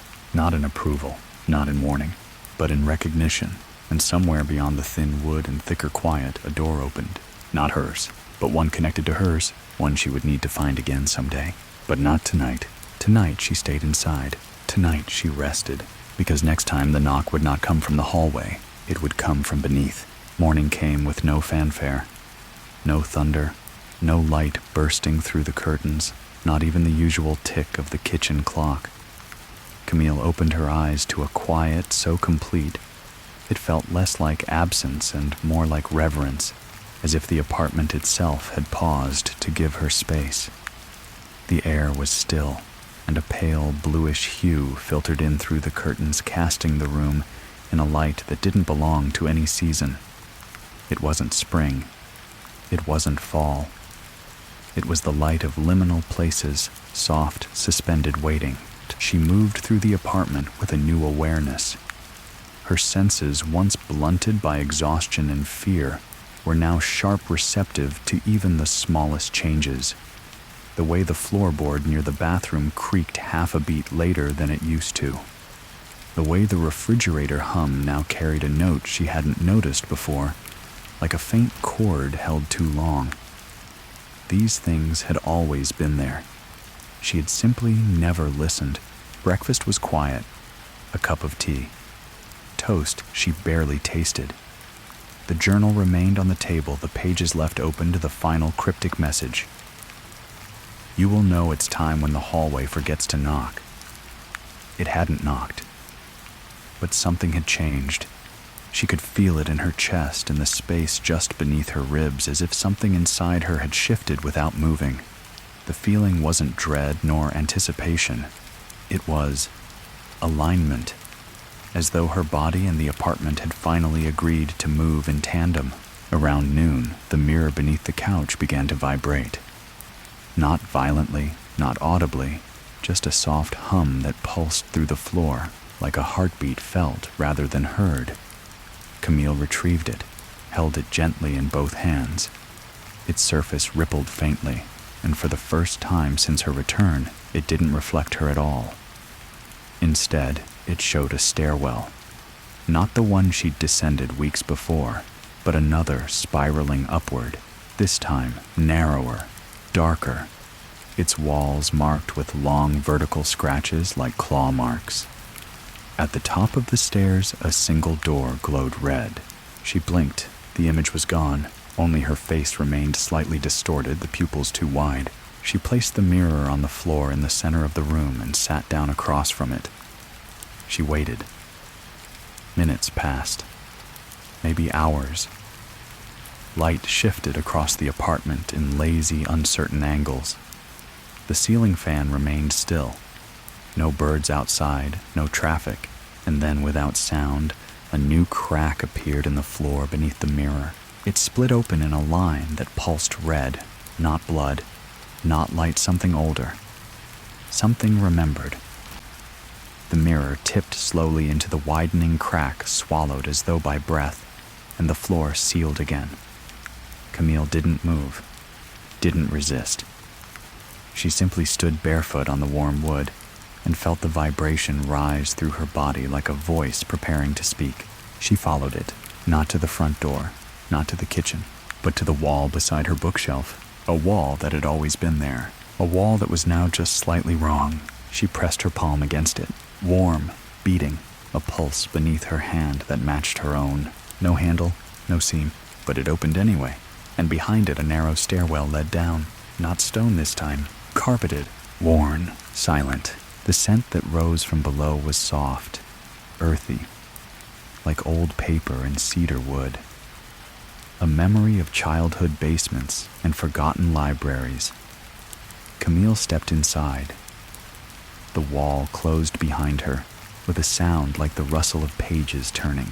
There were no lights, but she could see, or rather she remembered the path and so it was lit. She walked carefully. The carpet muffled her steps. The stairwell was tight, pressing close around her shoulders, and the deeper she descended, the more the air thickened with memory. Not hers, not exactly, but familiar. On the 7th step, she passed a mirror embedded in the wall. It showed a hallway. On the 14th, another mirror showed a door numbered 306 glowing faintly from within. By the 21st step, she no longer saw mirrors. She saw people. Versions of herself seated in narrow alcoves carved into the walls, some asleep, some writing in journals, some simply staring at the opposite wall with eyes wide open and lips moving in slow, silent recitation. None acknowledged her. None moved. She kept walking. At the base of the stairs, a single door waited. No knob, no lock. It opened for her. Inside was a room shaped like the apartment, but reversed. Mirror flipped dim, filled with flickering lanterns that cast shadows across the walls in long, deliberate patterns. On the table in the center sat a second journal. She picked it up. The cover was cold, her name embossed in faded gold. She opened to the first page. Only one line was written. "This is the version you'll need when the knocking stops forever." Camille closed the book. She didn't tremble. Didn't cry. She simply sat in the lone chair at the center of the room and waited. Somewhere above, in the silence of apartment 306, the hallway exhaled again. And this time it did not knock. The room did not move. And yet Camille could feel it breathing long, slow exhales that pushed the air, just enough to flutter the edge of the paper in her lap. The journal remained closed on her knees, the gold-embossed lettering growing dimmer as the lanterns overhead flickered in and out of rhythm. This room wasn't made of stone or plaster or wood. It felt older than all of those things. It felt made of thought, of memory. It responded not to motion or sound, but to intention. The very shape of it shifted with her breath. When she inhaled, the walls curved inward. When she stilled her mind, the space relaxed, easing into stillness with her. She sat in the chair, unmoving, until she understood what she was supposed to do. Not through a voice, not through a sign, but through a quiet recognition that bloomed slowly in her chest. She was not here to receive anything. She was here to remember something forgotten. She opened the journal. The pages were empty at first. Then line by line, writing began to appear as if soaked up from below the surface. The ink bled through in reverse, like the memory of something once buried finally finding its voice again. Her hand moved of its own accord, guided by something older than language. She began to write. There was a second door in the apartment once. I didn't see it at first. It didn't want to be seen. But it was always there, hiding behind the angles of the living room wall, tucked between the edge of the bookshelf and the light switch that never turned anything on. The first time I touched it, it pulled back, not in fear, in hesitation, as if it too was unsure whether I was ready. Camille paused. Her hand tingled, but not with fatigue, with memory. The kind of memory that doesn't come from the mind, but from the body, from skin and breath and bone. She kept writing. I used to hear voices behind it, not whispers, not warnings, just the sound of someone breathing too close to the wood. Sometimes it sounded like me, sometimes like someone I forgot I used to know. She flipped to the next page. The paper was already filled, but she had not written it. This entry was dated 10 years earlier, signed with her name, but the handwriting was subtly different, more fluid, more certain. And beneath the signature, one phrase: the apartment doesn't remember the ones who leave. It only keeps the ones who return. Camille stared at it, something cold and still blooming at the base of her spine. She turned the page again. More entries, all hers, all from lives she had not lived, at least not in the version of herself she remembered. She stood slowly. The lanterns dimmed. The journal slipped from her hand and landed on the floor without sound. Across the room, a panel of the far wall opened, not mechanically, but organically, like eyelids pulling apart to reveal another space. She crossed the threshold. What lay beyond was not another stairwell, not a hallway, not a dream. It was apartment 306, as it had been the day she moved in. Boxes stacked neatly by the wall. The scent of fresh paint. The slanted light of a clouded afternoon pushing through the cracked blinds. She stood in the living room untouched and knew and understood what this place was. A loop, a memory loop. She had reached the deepest part of the descent, and now the apartment was offering her a way back to the beginning. But not a false beginning. A true one. A choice. The couch was still wrapped in plastic. Her phone, untouched, blinked once with a welcome notification, and then from behind her the voice returned. Low. Familiar. Hers. You can walk it again. Or you can leave. Camille turned slowly. The version of herself that had remained seated in the journal room now stood in the doorway. No longer aged, no longer ghostly. Just a mirror, perfect and calm. What happens if I stay? You forget. Camille's chest tightened. All of it. The version nodded once. Until the knocking begins again. Until you listen. And if I leave? The version smiled, not cruelly, not kindly, just honestly. You carry everything with you. A long silence passed. The room around them held its breath, and Camille made her decision. She stepped forward and opened the front door of apartment 306, not into a hallway, not into the city, but into a version of herself that had never been broken, a version that had always listened. There was no threshold, no shift in air pressure, no jarring disorientation. Camille stepped through the door of apartment 306 and entered a world that felt at first glance indistinguishable from the one she had always known. Same light gray sky, same concrete steps descending to the street, same sound of wind brushing past the eaves of the building. But everything was quieter now, more distant, as if reality had taken a half step back to allow her through. The city was still here, but it felt like a suggestion. The trees along the sidewalk swayed without rustling. Cars passed, but their engines made no sound. People walked with the slow motion of memory.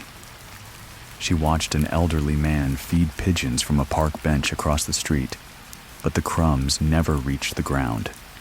They hovered mid-air as if time had hesitated. Camille stood on the steps of the building and knew this was not the world she had left. Not exactly. It was the place between the space offered only to those who remembered the whole descent and returned with the knowing intact.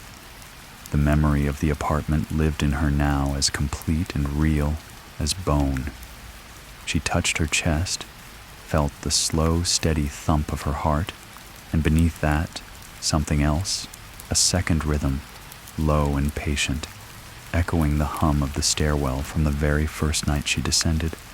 It would always be with her now.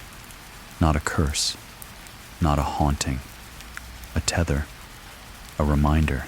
She walked down the sidewalk, past the cafe where she used to write, past the bookstore that never restocked its shelves. Each step echoed slightly too long, as if the ground beneath her remembered her more than it supported her. People passed by but didn't meet her eyes, their faces blurred at the edges, familiar yet incomplete, like half-formed sketches.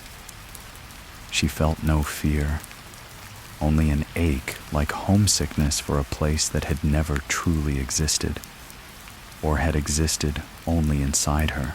She reached the intersection at the corner of 6th and Delaney, a place she had walked through hundreds of times, yet now it looked different. A building was missing. The mural on the wall across the street had faded into an abstract smear. A payphone stood where no phone had ever been, its receiver gently swaying though there was no wind. It rang, once, then again. She crossed the street and picked it up, static. Then a voice, her own, not from today, not from this version. A younger Camille, softer. Before the door, before the stairwell. Hi. If you're hearing this, it means you made it further than I ever did. I don't know what it looks like from there, but if you remember this voice, if you remember why the mirror stopped working the first time, then you're ready to carry it back. I'm not afraid anymore. Just don't forget. Please, don't let it happen again. The line cut. She placed the receiver gently back on the hook and turned to face the street. The world had blurred a little more around the edges. The sky dimmed. Shadows lengthened faster than they should. It was time. Camille turned back toward the apartment, and it was gone. Not demolished, not vanished, replaced. Where apartment 306 had once stood was now a brick facade with boarded windows and a locked gate. The number above the door read 208 scrawled in fading paint that peeled away as she watched. She reached for the knob. It wouldn't turn. This version of her was not meant to go back, not physically. What she had brought with her was not a key, but a map, and the understanding of how to draw it for others. She took the journal from her coat, the one embossed with her name in faint gold, and opened to a blank page. For the first time, she began writing without the guidance of other hands. No ink bled through. No old memory forced its way forward. Just her words, clear, sharp. There is always a door. It may not be in a hallway. It may not be in an apartment. It may not knock. But you will feel it the way you feel the change in the air before a storm. When you find it, you must decide, stay asleep or wake. She closed the journal, tucked it under her arm, and walked away. Behind her, the building pulsed, once barely visible, and faded into the mist that had begun to creep along the edges of the street. The city resumed its breath. Sounds returned. A child laughed across the park. Someone called a dog's name. The wind picked up and carried leaves across the pavement, but inside Camille the stairwell still echoed, a sound she would never unhear, and in her pocket, the old iron key grew warm, waiting for the next door. Camille didn't return to any apartment that day. She kept walking, weaving through a city that was slowly stitching itself back together with each step she took. The air had weight again. Color came back to the sky, and the pavement felt real beneath her feet, warm where the sun touched it, uneven in places she'd forgotten.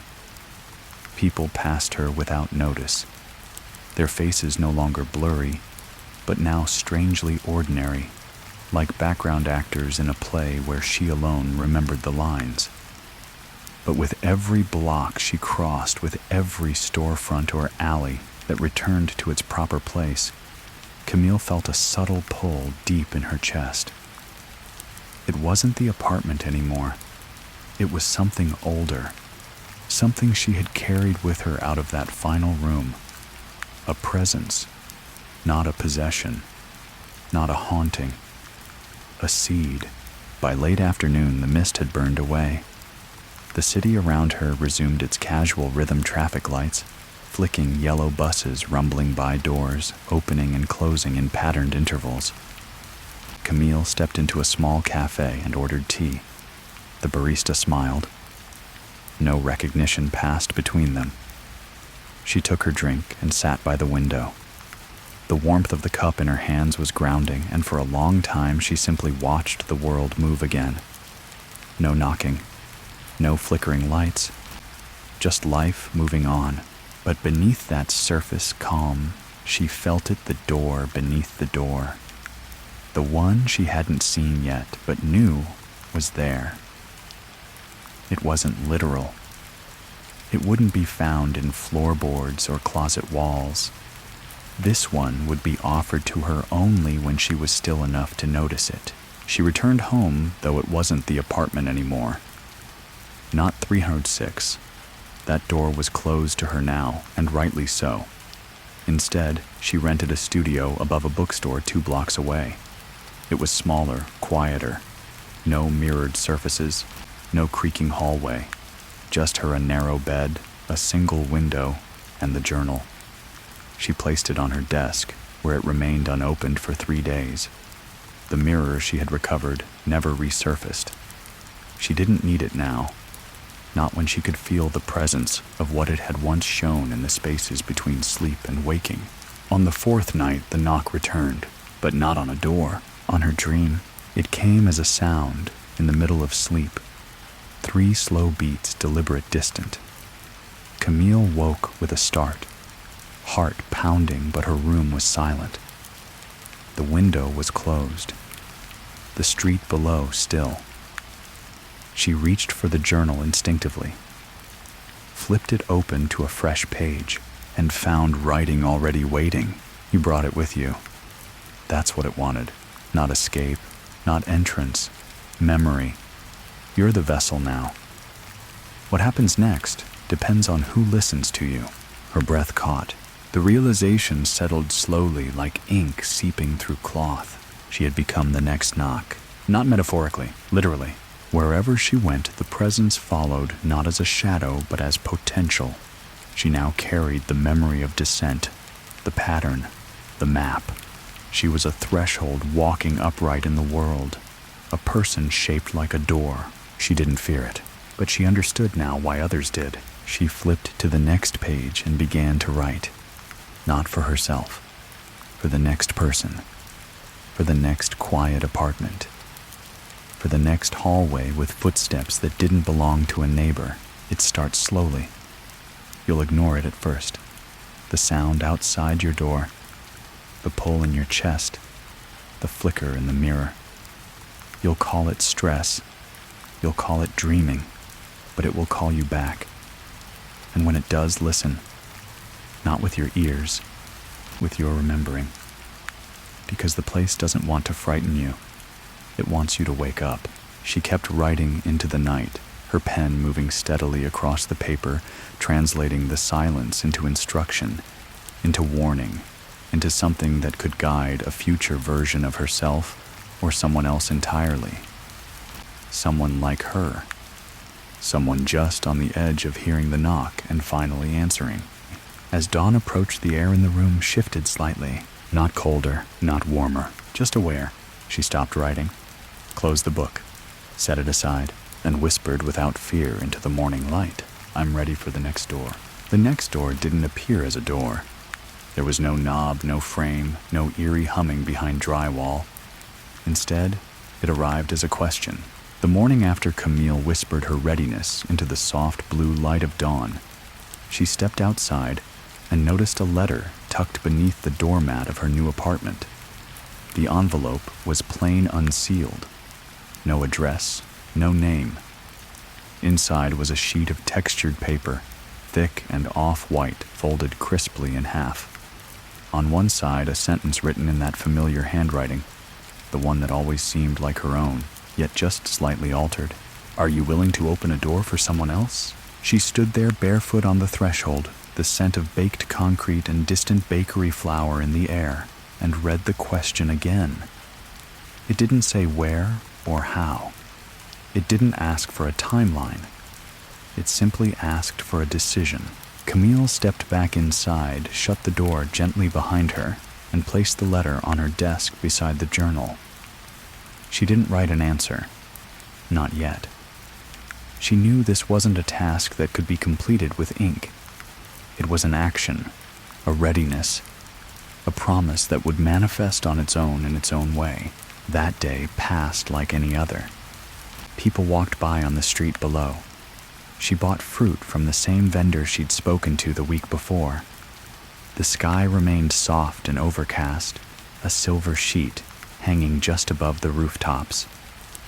But everything felt quieter now, more precise, as if the world were waiting for her to say yes.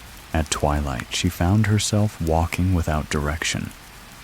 The streets guided her more than memory.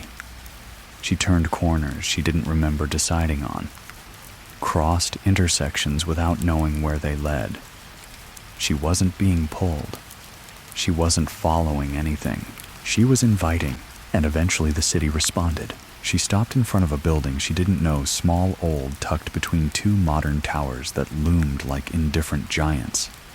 Its facade was brick, soot-stained and covered in ivy. The number above the door had long since faded, but the brass knocker gleamed like it had just been polished. She reached out and touched it. The door opened on its own. Inside, the space was dim and warm, lit by low amber lamps and candles tucked into wall sconces. The air smelled like old pages and cedar. It was not a home, not a shop. It felt like something older, a place made to receive rather than contain. She stepped inside. No voices greeted her. No footsteps echoed. But she felt watched, not by a threatening gaze, but by the room itself, as if the walls had been holding their breath for someone like her.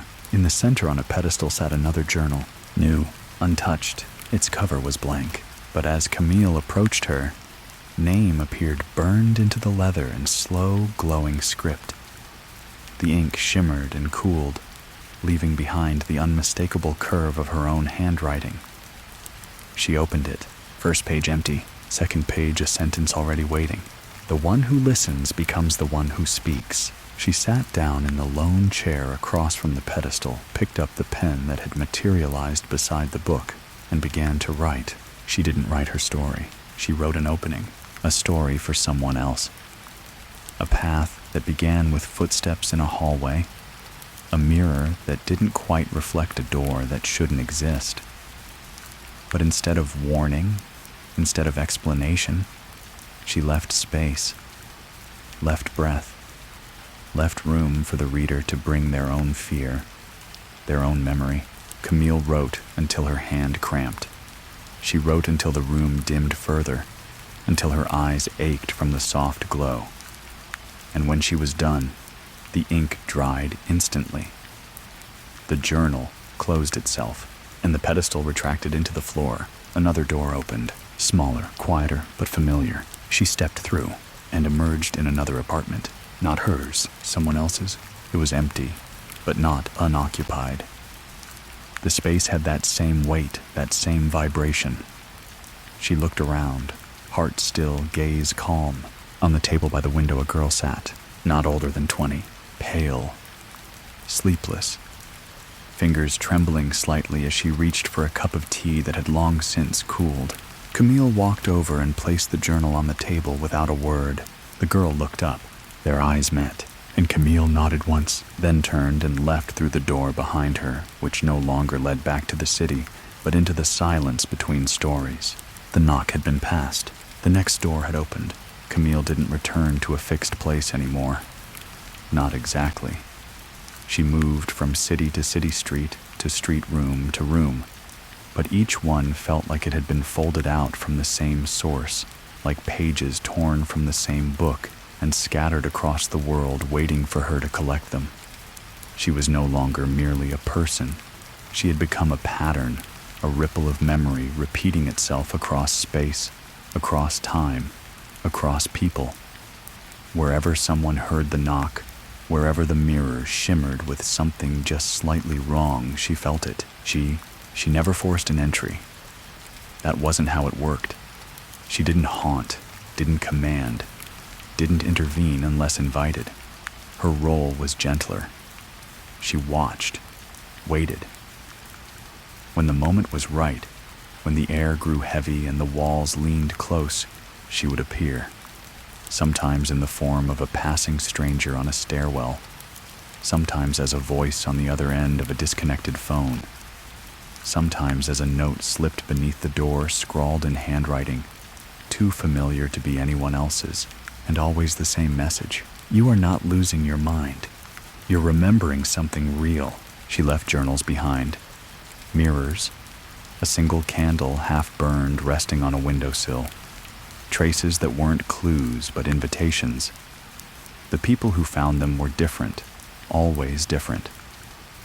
A nurse in an aging hospital who began hearing her name whispered in unused rooms.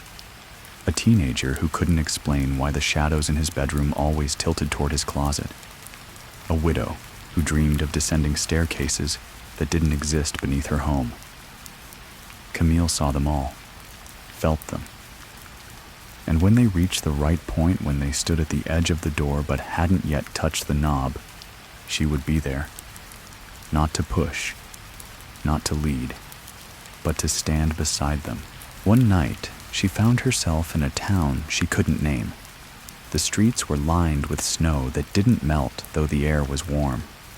The houses all faced the same direction, and their windows reflected stars that didn't exist in the sky. She walked until she reached the end of the street and saw a boy sitting alone on a porch, his back to the door arms wrapped around his knees.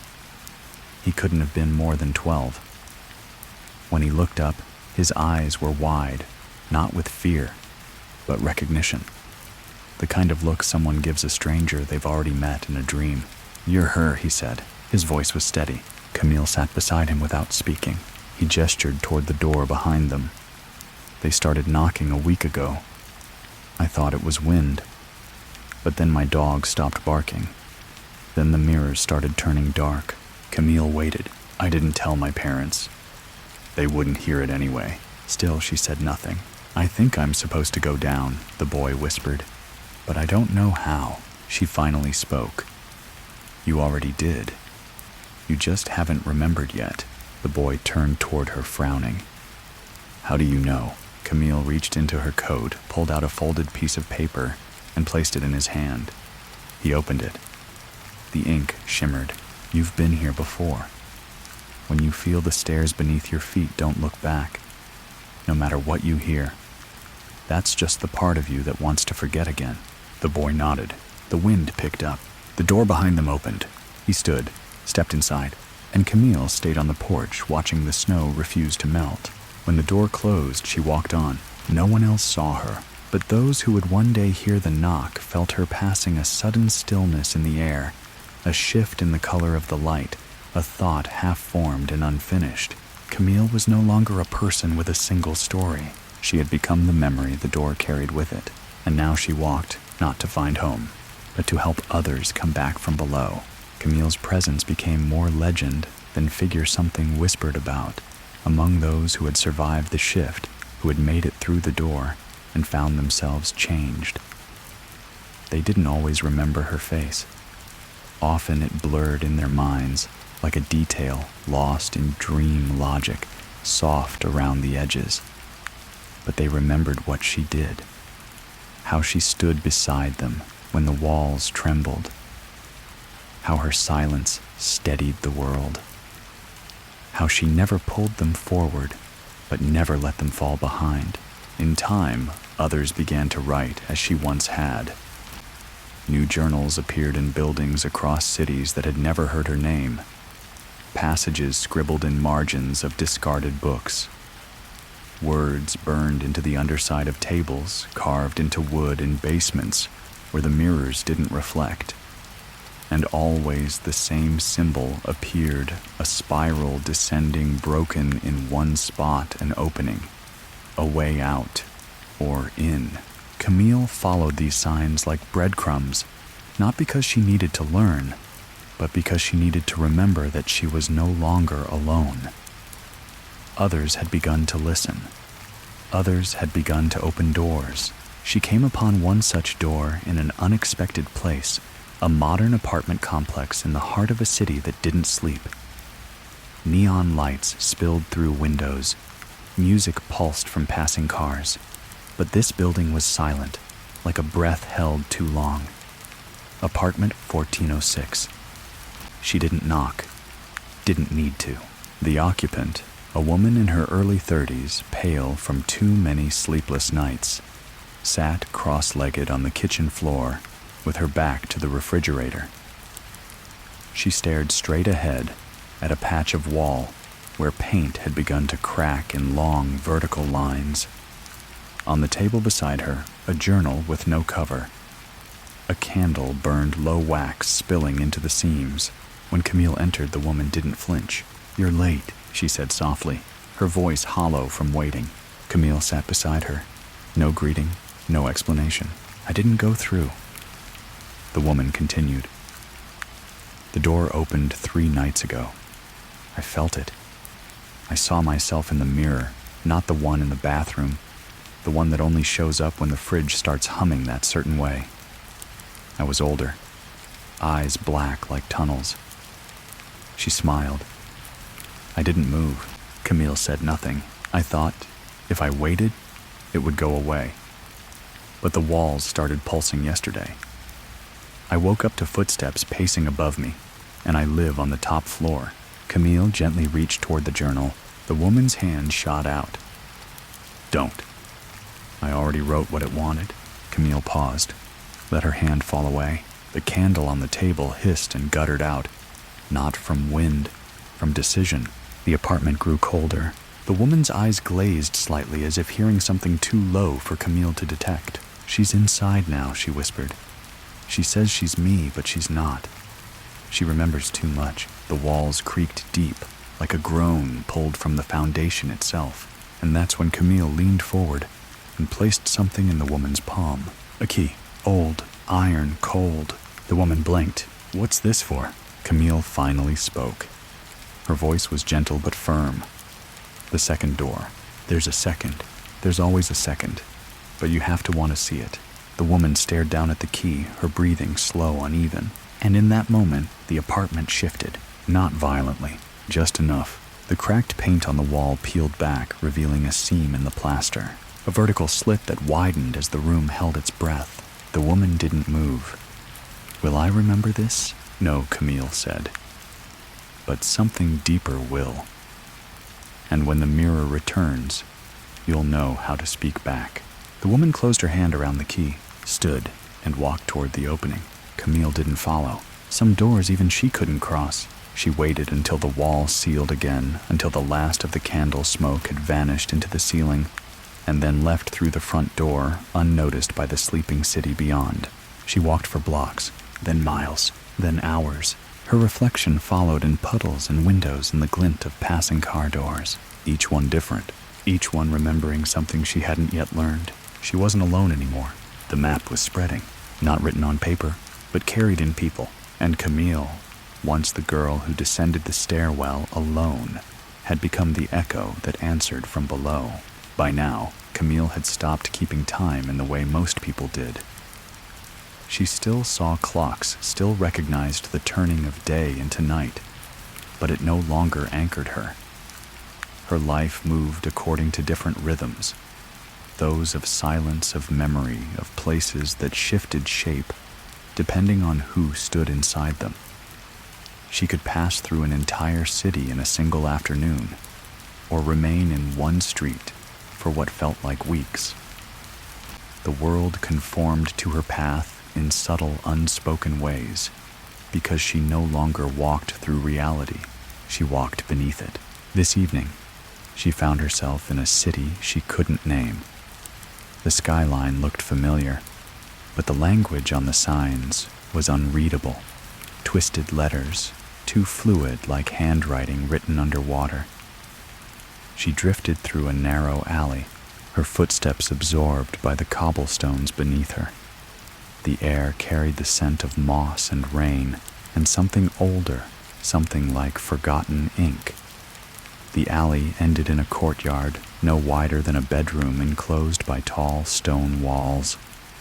A single door waited at the far end, wooden, weathered, unmarked. It didn't look like much.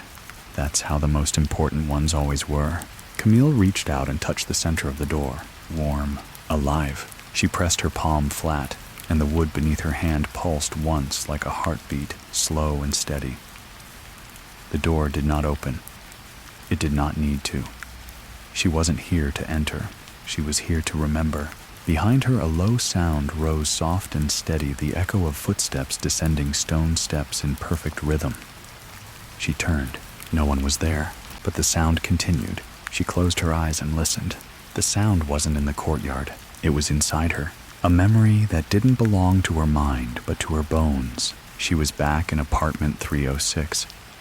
Not the one from her past, but the one that lived on as a blueprint inside her body. The creaking hallway, the mirror that pulsed, the walls that breathed, the door that knocked not to enter, but to remind. Camille stepped back from the wooden door and knelt in the courtyard. She placed both hands on the stone palms down and felt the vibration shift like a song tuning itself before it plays. Beneath the ground, an older language stirred. Not written, not spoken, carried. And with it, the presence she had come to know not as a ghost, but as an invitation. She whispered, "I hear you," and the stones grew warm beneath her, not burning, just aware. They responded with a pulse, then another, and then images, not in her vision but in her blood. A child waking in the night to find all the windows of their home open, though they had never been opened before. A man alone in a hotel room staring into a bathroom mirror that slowly begins to show his reflection blinking out of rhythm. A woman pulling up floorboards in a house she inherited only to find a stairwell that descends beneath the house's foundation, one she never dared enter, but never forgot. Camille saw all of them, felt them, and she realized they were not her future. They were calling her. They were ready. She opened her eyes and stood. The wooden door creaked just slightly, then fell silent again. This wasn't the place, but it was the threshold, one of many, one that allowed her to send instead of receive. She reached into her coat and pulled out a page from her journal. It had been blank this morning. Now it was covered in writing. Someone else's, a new hand, but the same message. I saw her on the stairwell. She looked like me. I followed. I think I'm still following. Camille folded the page and slid it under the wooden door, not to be opened. To wait, someone would come. Someone always did. She turned and walked back through the alley, her shadow moving calmly behind her. The city resumed its shape as she moved, signs shifting into clearer language buildings, straightening people appearing along the sidewalks, as if time had simply resumed from a long pause. But something followed now, not a presence, a path. She could feel it opening behind her with every step. The door had accepted her memory, and now the next one would be ready. The map was drawing itself, and Camille, she was no longer the guide. She was becoming the ritual. It began to rain as Camille crossed into the outskirts of the next city. Soft at first, a fine mist that barely touched her coat, but it thickened gradually, becoming a curtain that blurred the world around her. She didn't shield herself. She welcomed it.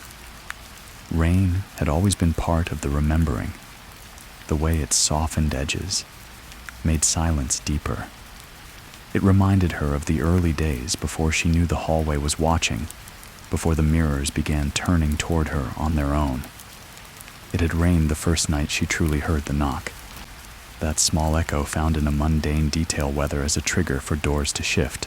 The buildings in this district leaned inward, as if drawn toward some hidden center. Windows flickered with televisions left on too long.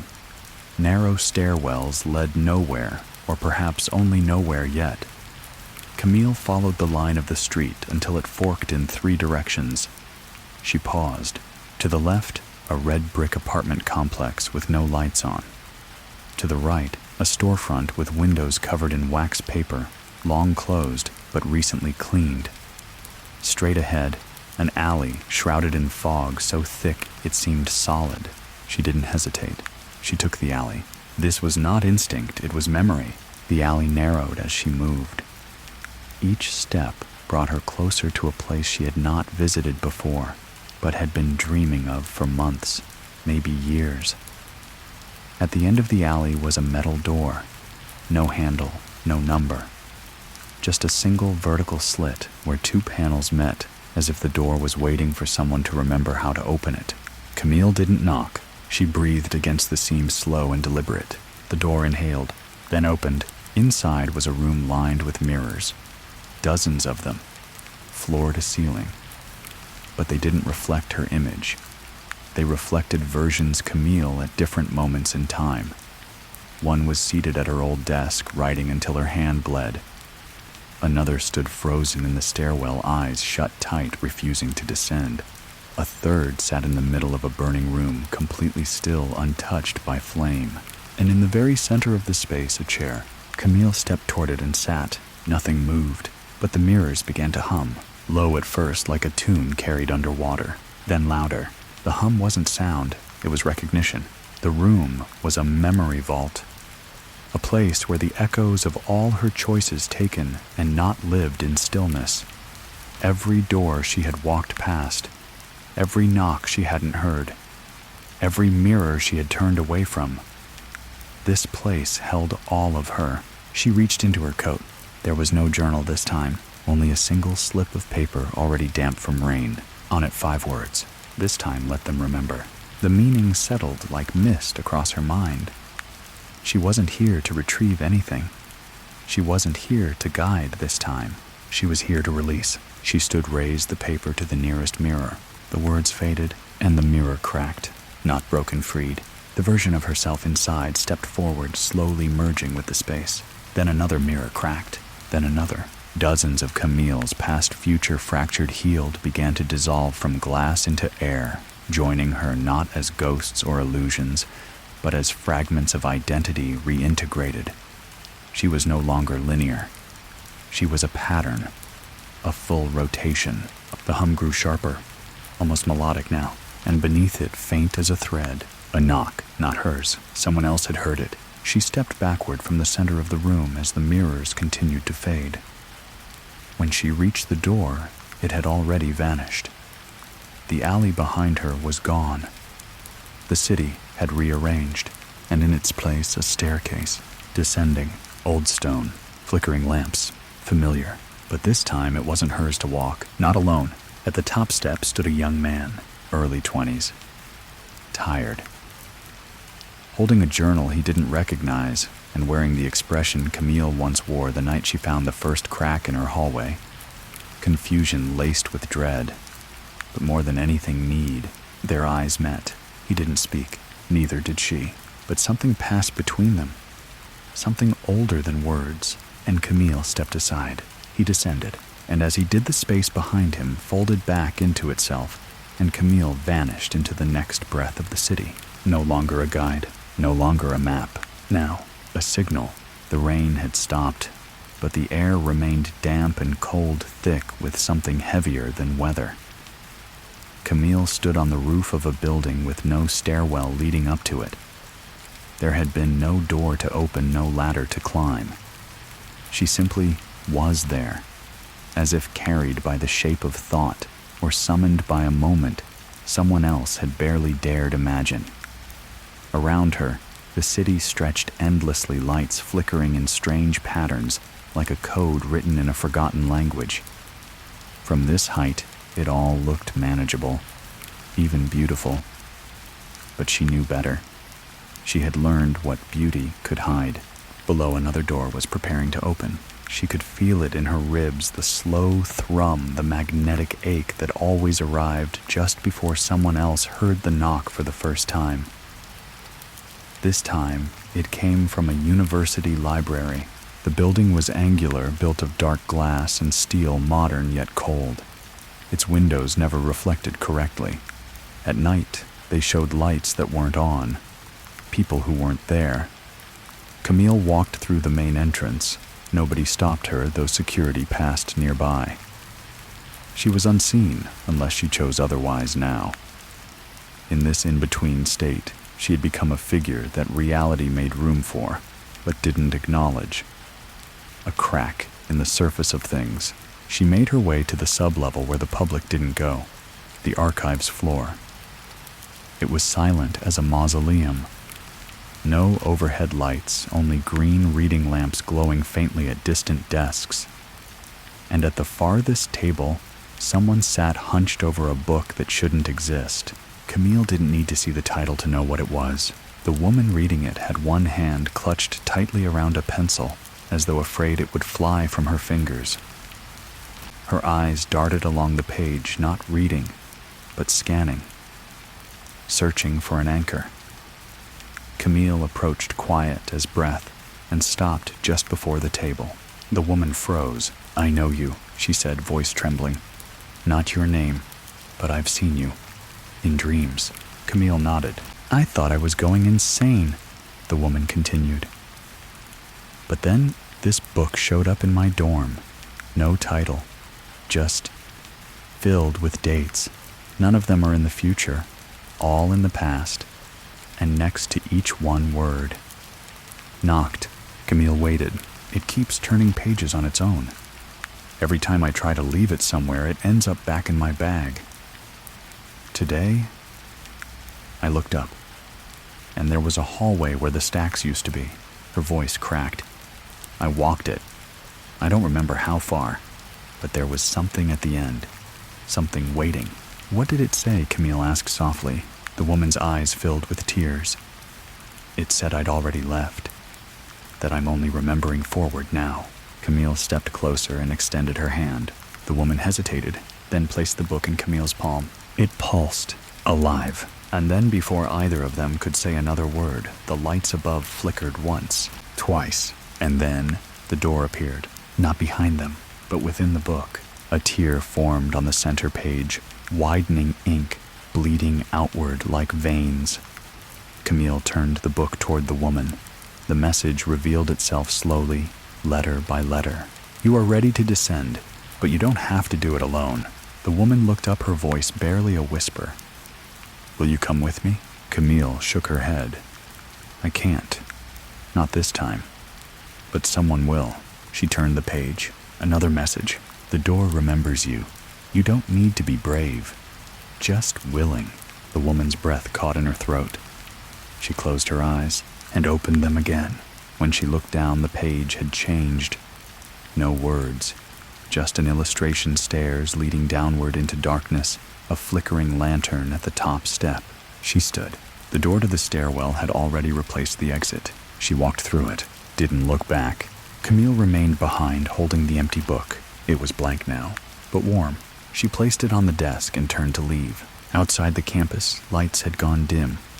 A fog rolled in over the quad.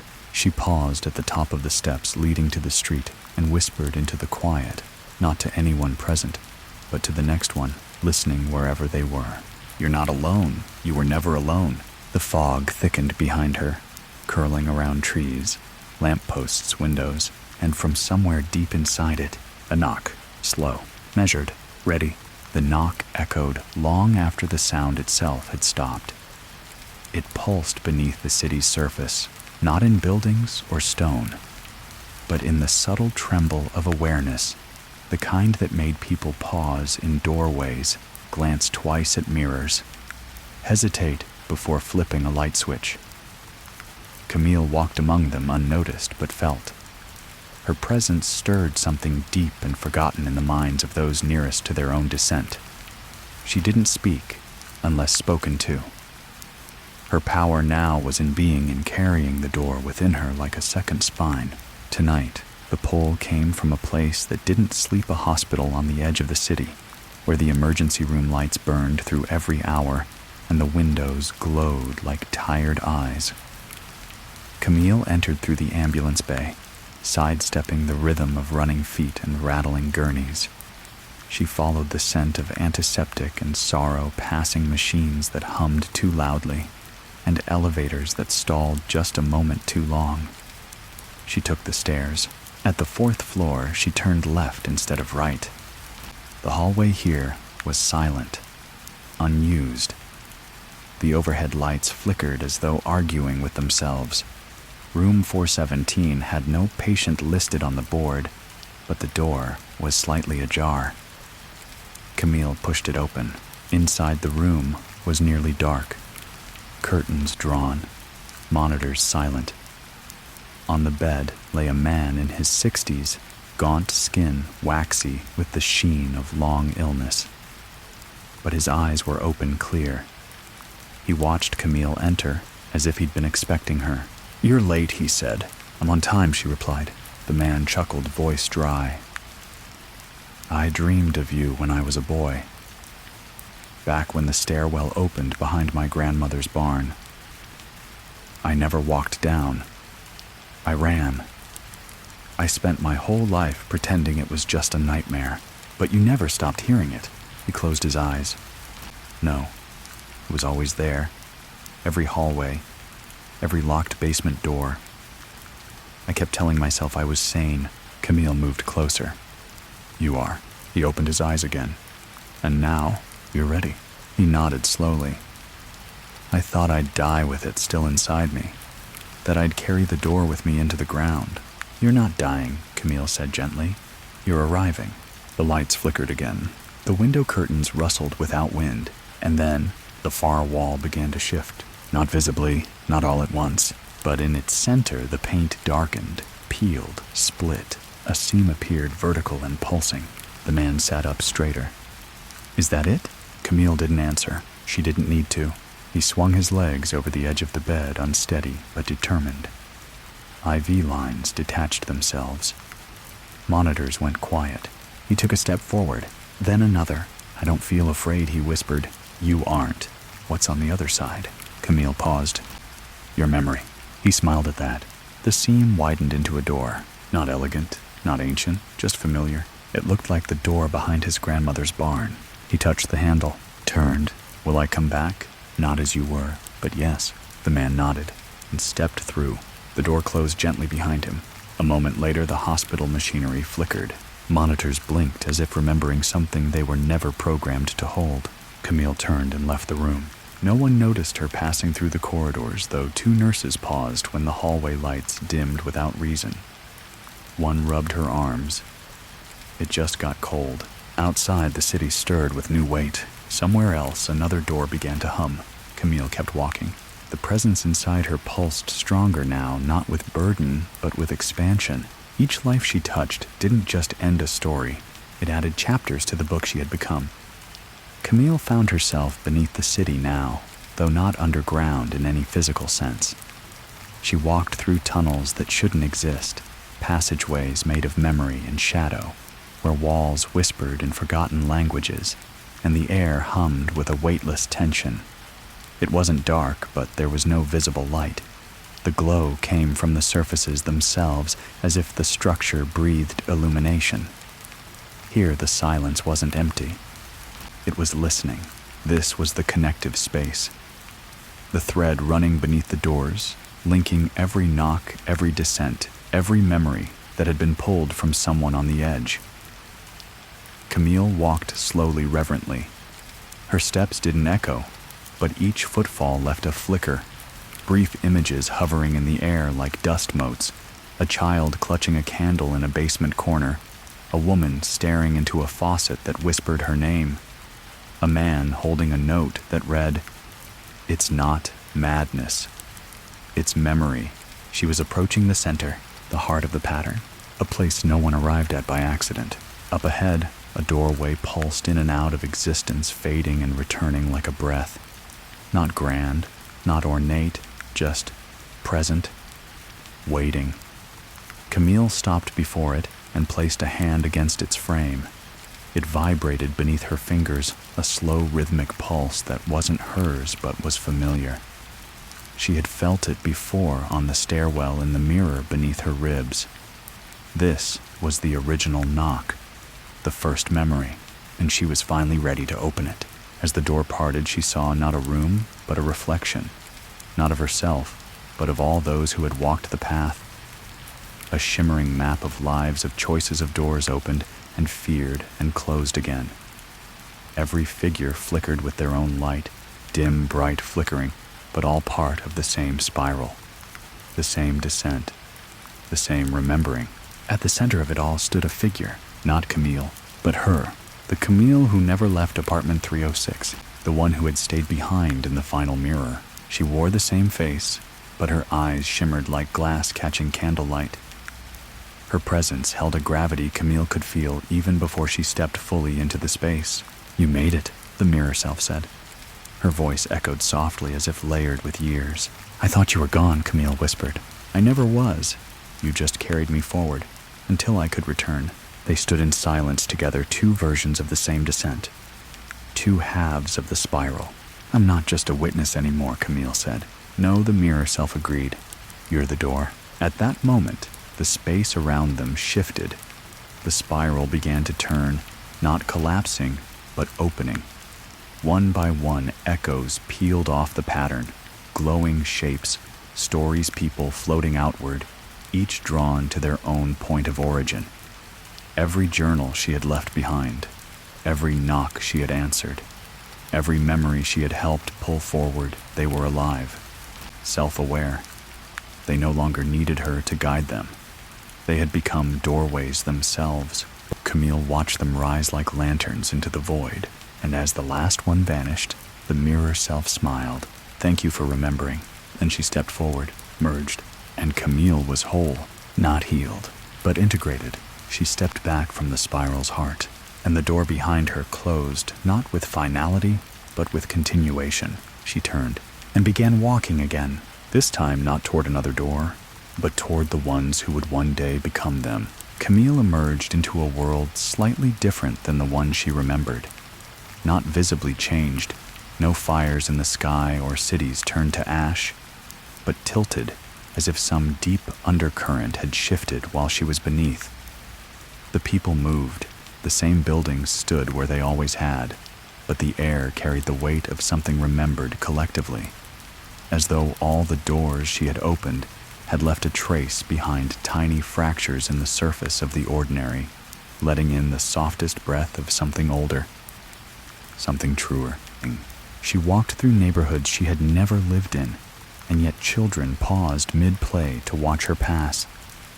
A barista in a quiet cafe looked up suddenly, eyes unfocused, then whispered. The mirror in the break room started showing an extra chair today. Camille didn't stop. She didn't need to. These were ripples. Their awakenings had already begun. Across the city, she felt them, the ones who were ready to receive. Not guides, not survivors, but inheritors. People who wouldn't need to descend alone, because Camille had paved the path and now it could branch. She arrived at a bookstore just before dusk, a place that smelled of paper and time tucked between two shuttered storefronts that no one seemed to notice. Inside, the shopkeeper didn't look up as she entered, didn't need to. He simply said, "Upstairs, second door." Camille climbed the narrow steps, each one groaning softly, as if acknowledging her passage. At the landing, she found the door already open. Inside, a circle of chairs. 5 people, all silent. They turned as she entered. They were strangers, and yet every face seemed familiar. Not from dreams, from reflections. The man with deep-set eyes who used to unplug his television every night because he swore he saw himself blinking in the static. The woman who avoided polished metal, whose own reflection once reached toward her before she did. A teenager with ink-stained fingers who kept drawing staircases that didn't match any building he'd ever seen. A nurse who'd written the same sentence every morning for 6 months. It was knocking again last night, and one empty chair. Camille sat. She didn't lead. She didn't explain. She simply opened her hand and showed them the key. Not metal, not carved, just a shape of light now etched in the memory of what they already knew. The circle was silent for a while. Then the man spoke. "I think I've been waiting for this room my whole life." The nurse nodded. "I thought I was the only one." The teenager whispered, "I dreamt of you. But in the dream, you were me." Camille smiled softly. "That's not wrong." No ceremony followed. No rituals. No mirrors. No doors. Just shared understanding. Because the knock had become a language now, and they were all learning to speak it. They sat for hours, sharing fragments, recognizing the threads in each other's stories, realizing they weren't descending anymore. They were weaving something new. As the night deepened, Camille stood. She didn't need to say goodbye. They would each carry a piece of her now, not as a burden, but as a lantern. She stepped out into the night air. The streetlights flickered as she passed beneath them. Somewhere distant but clear, a door creaked open. Not with fear, with welcome. Camille didn't stop walking. She was no longer the beginning. She was the pattern that remained. The final door did not arrive with thunder or dreams or whispers in the walls. It came with stillness, a complete and perfect quiet. Camille stood on the threshold of a building that didn't appear on any map. It wasn't abandoned, but it hadn't been visited in a long time. Its windows were fogged from the inside, and the lock was broken in a way that suggested no one had ever tried to fix it. She entered without touching the handle. It opened because it knew her. The hallway inside was narrow and bare. No pictures on the walls. No sound except her footsteps, slow, steady, deliberate. The air smelled of paper and stone and something faintly metallic. She reached the end and found another door. No knob, no hinges, just a surface of glass completely black. It reflected nothing, but Camille saw herself in it anyway. Not her face, not her body, but her memory. Every knock, every mirror, every person she had stood beside. She placed her hand on the glass. It rippled like water, then opened. Inside was a room with no corners. The space seemed infinite and enclosed all at once. In the center stood a pedestal with an object that shimmered faintly in the low, unplaceable light.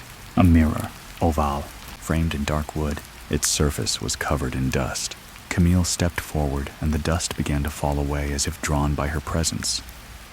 When the last speck drifted into the air, the mirror showed no reflection. Instead, it showed the hallway, apartment 306, her first door. It stretched endlessly now, branching off into thousands of others, each one pulsing gently with light. Each one inhabited. This was the nexus, the heart of the memory, and it was awake. Camille reached out to touch the glass, and it rippled. But this time she did not enter. She turned, and behind her stood all of them.